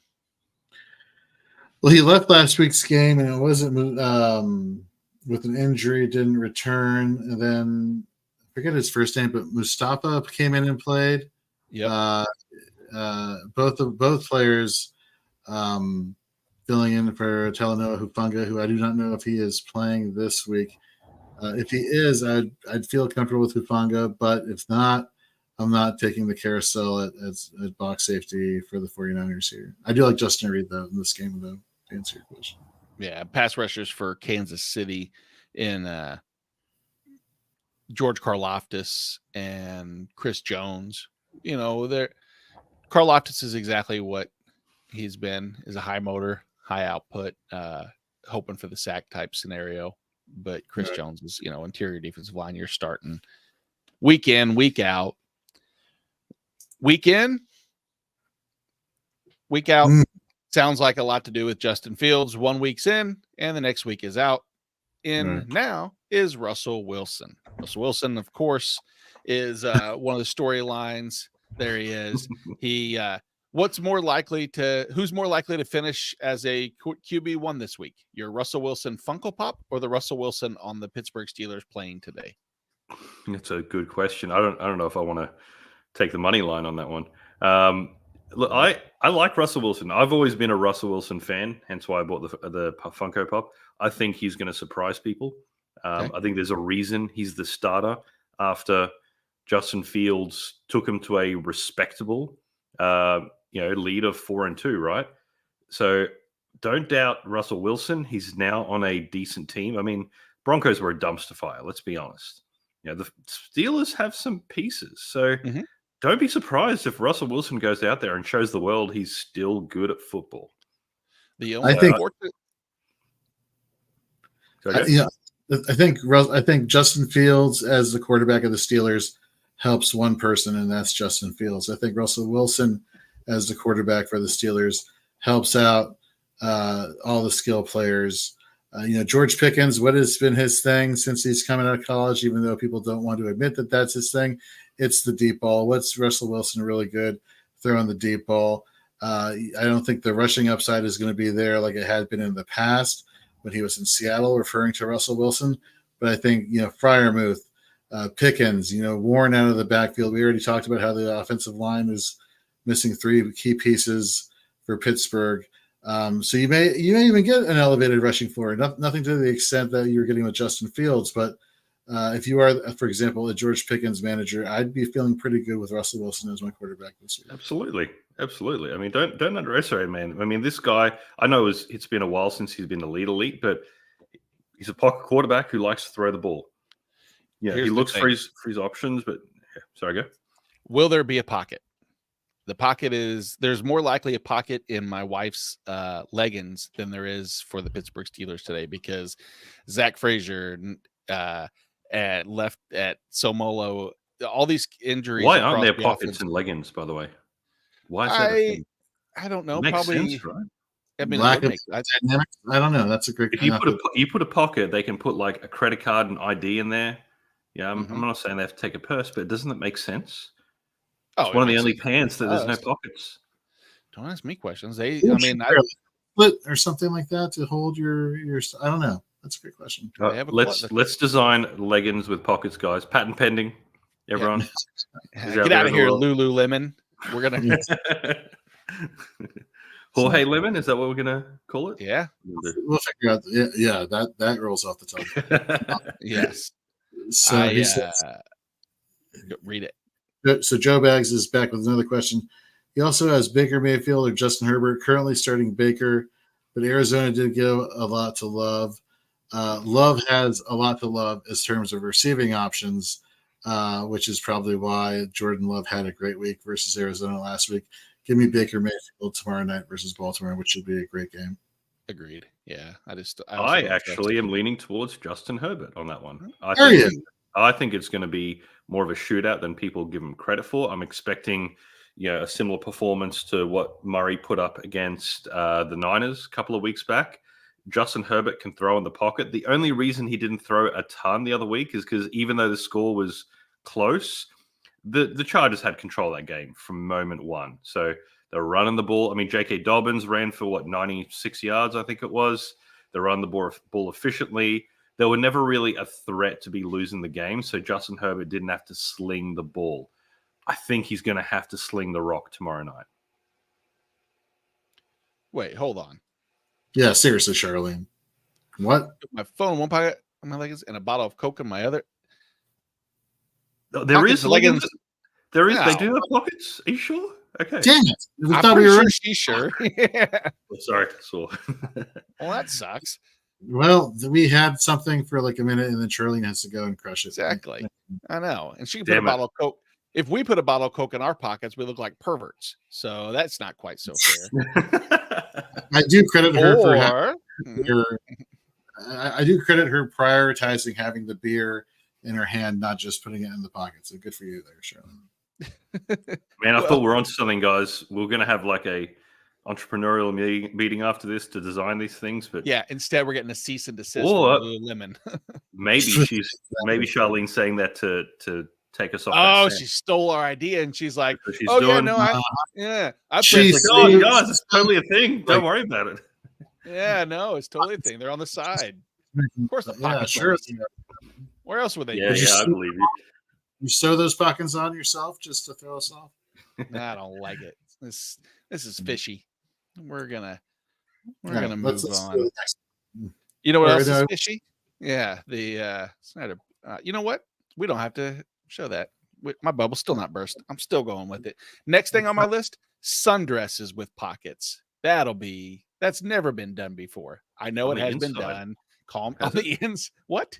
On the inside? from the inside, like Like just something. The inside. Yeah, Like back in the day, remember, like there were I grew up with some pretty Hoosier people around town that the women would keep money and like cigarettes in their bra and would reach in and then would pay with that money. Like I was a cashier at the grocery store in high school, and you'd see some unsavory characters who that's where they kept their money, would be these, usually some hefty women, not exactly wonderful. And they would pull out this sweaty ass money from their bra and pay with it. And yeah, I'll tell you picture that. What's always impressed me is the tennis, I don't want to call them tennis skirts, tennis things, where like they reach under and they pull out like 20 tennis balls that they just stuff in there. Like how big are these pockets? Like it's the sewing on that. I can't believe we're talking about sewing in pockets about tennis outfits. I know. Okay. Well, we could utilize that technology into our new leggings. All right, leggings for tennis. There we go. Patent pending. Patent pending, guys. Patent pending. Don't. Sorry, I'm sure we. Okay, so Devontae Adams, touchdown or no touchdown for Devontae Adams this week? I say yes, touchdown. I think he's going to get peppered with targets. I also think he's going to get matched up big time by the DBs. I think they're going to lock him down. I think he's probably going to walk away with 8 targets, 6 catches for 48 yards. And touchdown? I don't know. I don't think so. It's his first week. I understand it's Devontae Adams, but keep in mind he's 31. Now, I've got a lot of stock of Adams. Don't get me wrong. I hope I'm wrong. But, yeah, you still got Garrett Wilson on the other side. I think all the attention on Adams is going to open up Wilson. Fair.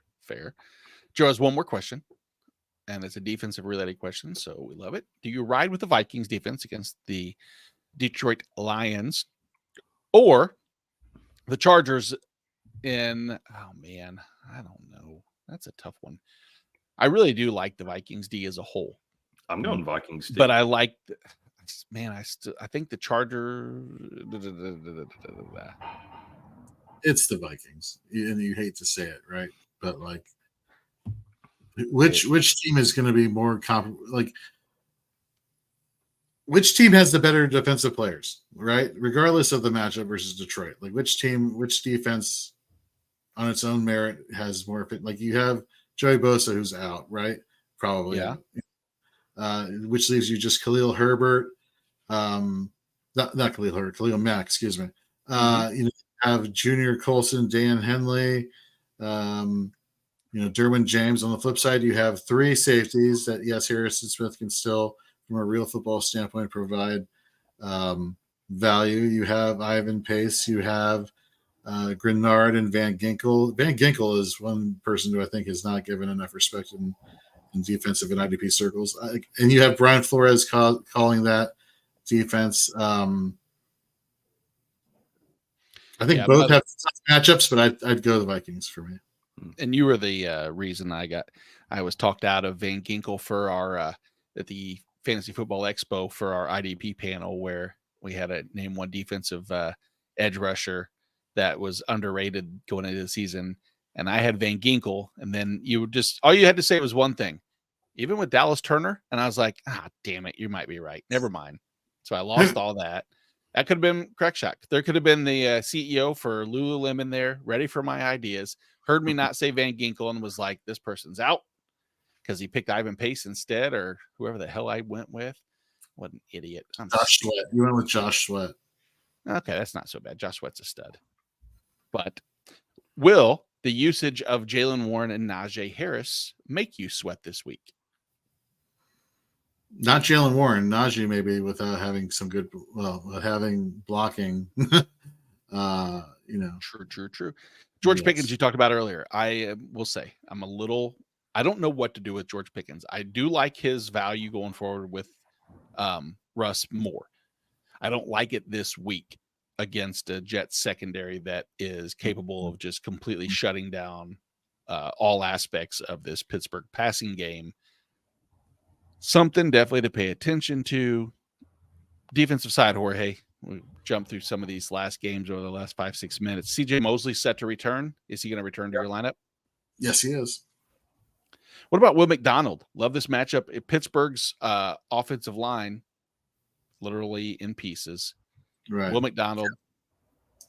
He's going to farm. Yep. Look at that.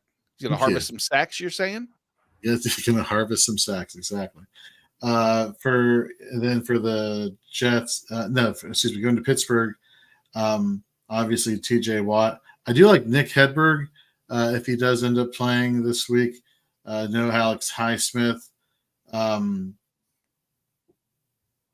Those are like the stud players for both of those teams. Like Quincy Williams, linebacker 2 for the New York Jets, is also somebody who has some deep value there.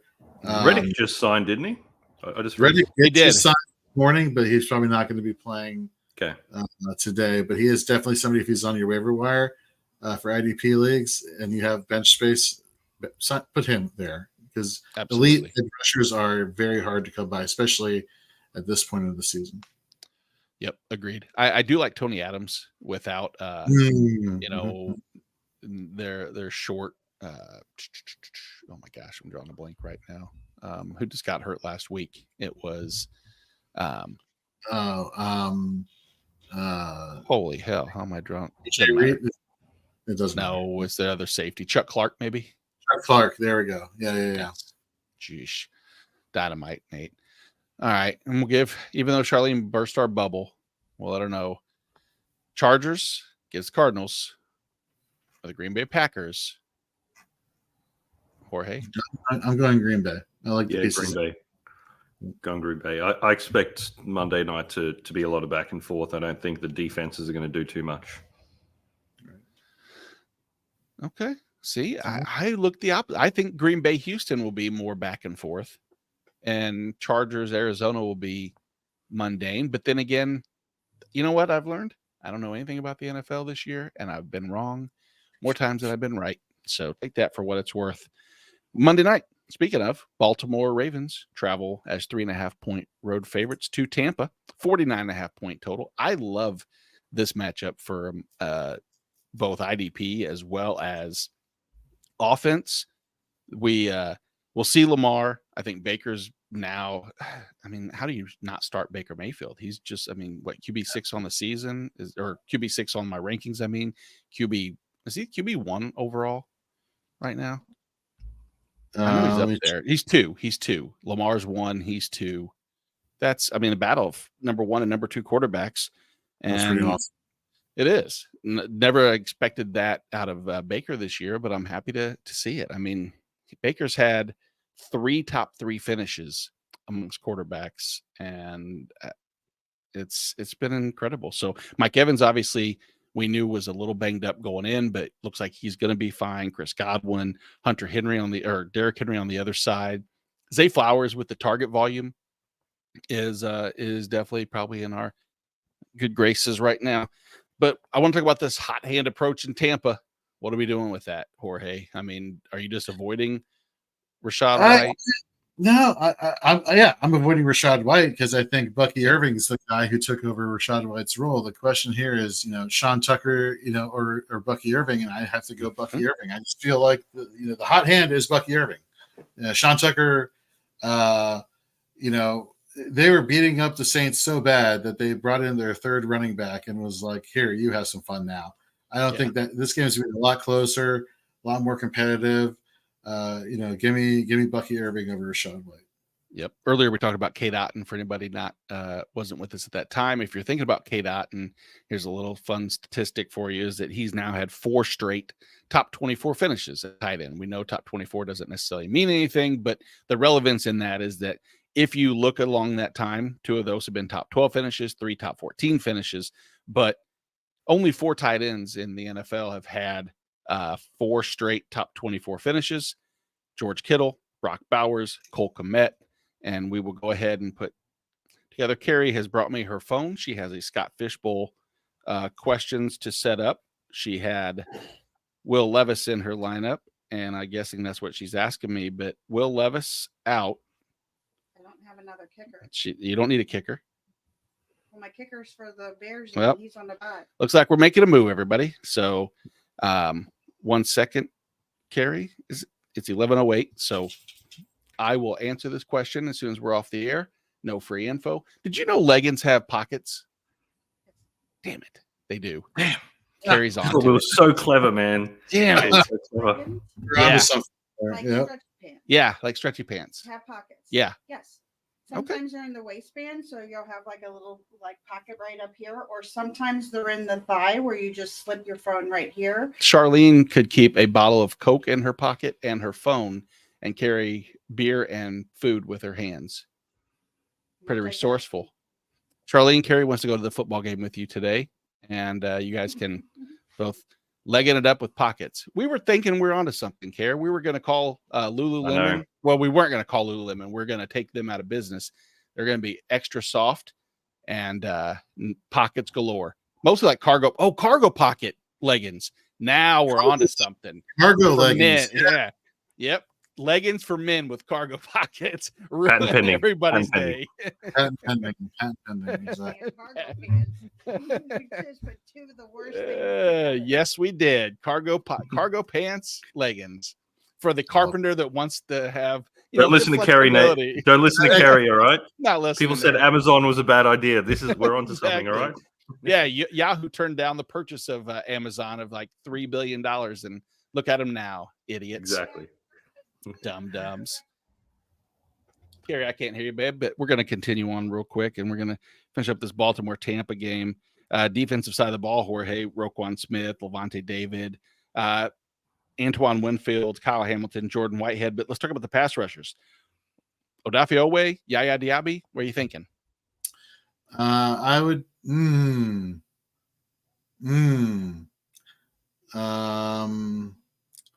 think I'd go Yaya if I had to pick one of the two here. I want to pull up the recent stats here for Owe, which I have a feeling are not awesome. Yeah, the past 3 weeks averaging 1.9 points per game. No, thank you. So, but again, going against a mobile quarterback, Lamar Jackson, I'm not expecting a lot of edge rushing sack opportunities for either edge rusher. For the edge rusher for Yaya Diaby. Owe, I think Buccaneers offensive line playing well enough and Baker Mayfield does have some wheels to get away from pressure. So I think both edge rushers for both teams are not in great spots. And there you go. And last but not least, Chargers at Arizona Cardinals. We had some questions about Justin Herbert earlier. I think Herbert is an intriguing option. Josh Palmer is set to come back and maybe give some more weapons. Ladd McConkey, we touched on earlier, who's in a great spot against the slot against Arizona. The James Conner role is pretty supported, and we know we're going to start him. Trey McBride. Kyler's a question mark right now on the season for me. Like, I don't know where to put Kyler. Like right now, if you had your choice between Kyler Murray and Patrick Mahomes, I'd still put Kyler Murray, I think, which is crazy, right? Because Patrick Mahomes is real football saying Patrick Mahomes. I think he hasn't been Patrick Mahomes for quite a while. I just think the ceiling is there with Mahomes, and you just know they're going to be in closer games than the Cardinals, generally speaking. The rest of the season, I'm taking Mahomes, but not by a lot, which is crazy, right? To think, we're having a conversation about Kyler Murray and Patrick Mahomes, and there's no clear-cut winner, right? Right. Especially whenever you're looking at players like, I'm leaning, people like Geno Smith over both of those two right now. I'm surprised the Chiefs did not make a run at Amari Cooper. I thought they would make a run maybe at DeAndre Hopkins, or they need someone who's elite. I love Juju, and I've picked him up in a couple leagues. But let's be honest, Juju's not taking you to the Holy Land, right? I still think there's a case to be made. They might go after Deontay Johnson. I think that would be. Does that solve your problems, though? I mean, I think you would need an elite one. But I think elite ones cost more than they're willing to give up because they know they can win the Super Bowl without elite ones. And I think when you've done it, it's like, I don't need a maid. I have, I clean the house pretty decent by it is. She's right. She looked at me. I don't. Has the knife in her hand. Exactly. They can't read that, Carrie. Do you see what it says? You're playing. I'm playing you today, and I'm going to beat you. Oh yeah, we're in the Battle of the Sexes League. It's a best ball format, and the projections have her beating me by maybe 60 or 70, whatever. It is what it is. Guys, Marvin Harrison Jr. shed the yellow no contact jersey, which is a positive going forward. I think that if there's a number 2 option, Michael Wilson over Greg Dortch, not great, but possible. And then on the IDP, go ahead. I like Michael Wilson, the call there over Dortch. Dortch is the break glass in case of emergency there. Give me Michael Wilson this week. I think Harrison's going to get teed up a lot. Target volume still should go his way, but Michael Wilson should have better one-on-one matchups here than Marvin Harrison. I agree. How about the defensive side of things, Jorge? Khalil Mack, Derwin James, Budda Baker. Anybody else that you really, really love? No, not that I really, really like, to be honest with you. And Charlene, to answer your question, we are in the Ricky versus Lucy, husband versus wife, Ricky Ricardo, Lucille Ball. Nice. It's not great, Bob. Right now, everybody else is chasing Andy Barons and Carrie. I am sitting down in 9th place, but there's always time. The turnaround's coming. It's coming. The team's pretty good. My team's good. I have a reason to be there, but that is that's week 7 in a nutshell. And I hope that I know you're thinking of your Austin Powers, aren't you? I was, yes. Thank you. I know you were. Yeah, I can figure that out. But guys, I know we're a couple minutes over. We got some lineups to get to. Dave, your birthday is over. You now have the 351 weeks till your birthday again, so you are relevant again until next year at this time. Jorge, congratulations again. Carrie, guess who was on TV earlier? Her boo-boo. Yep. Well, Nate was on. And to everybody else, wish you nothing but the best and good luck. And I still don't believe leggings have pockets. We'll see you next week. Patent pending. Patent pending.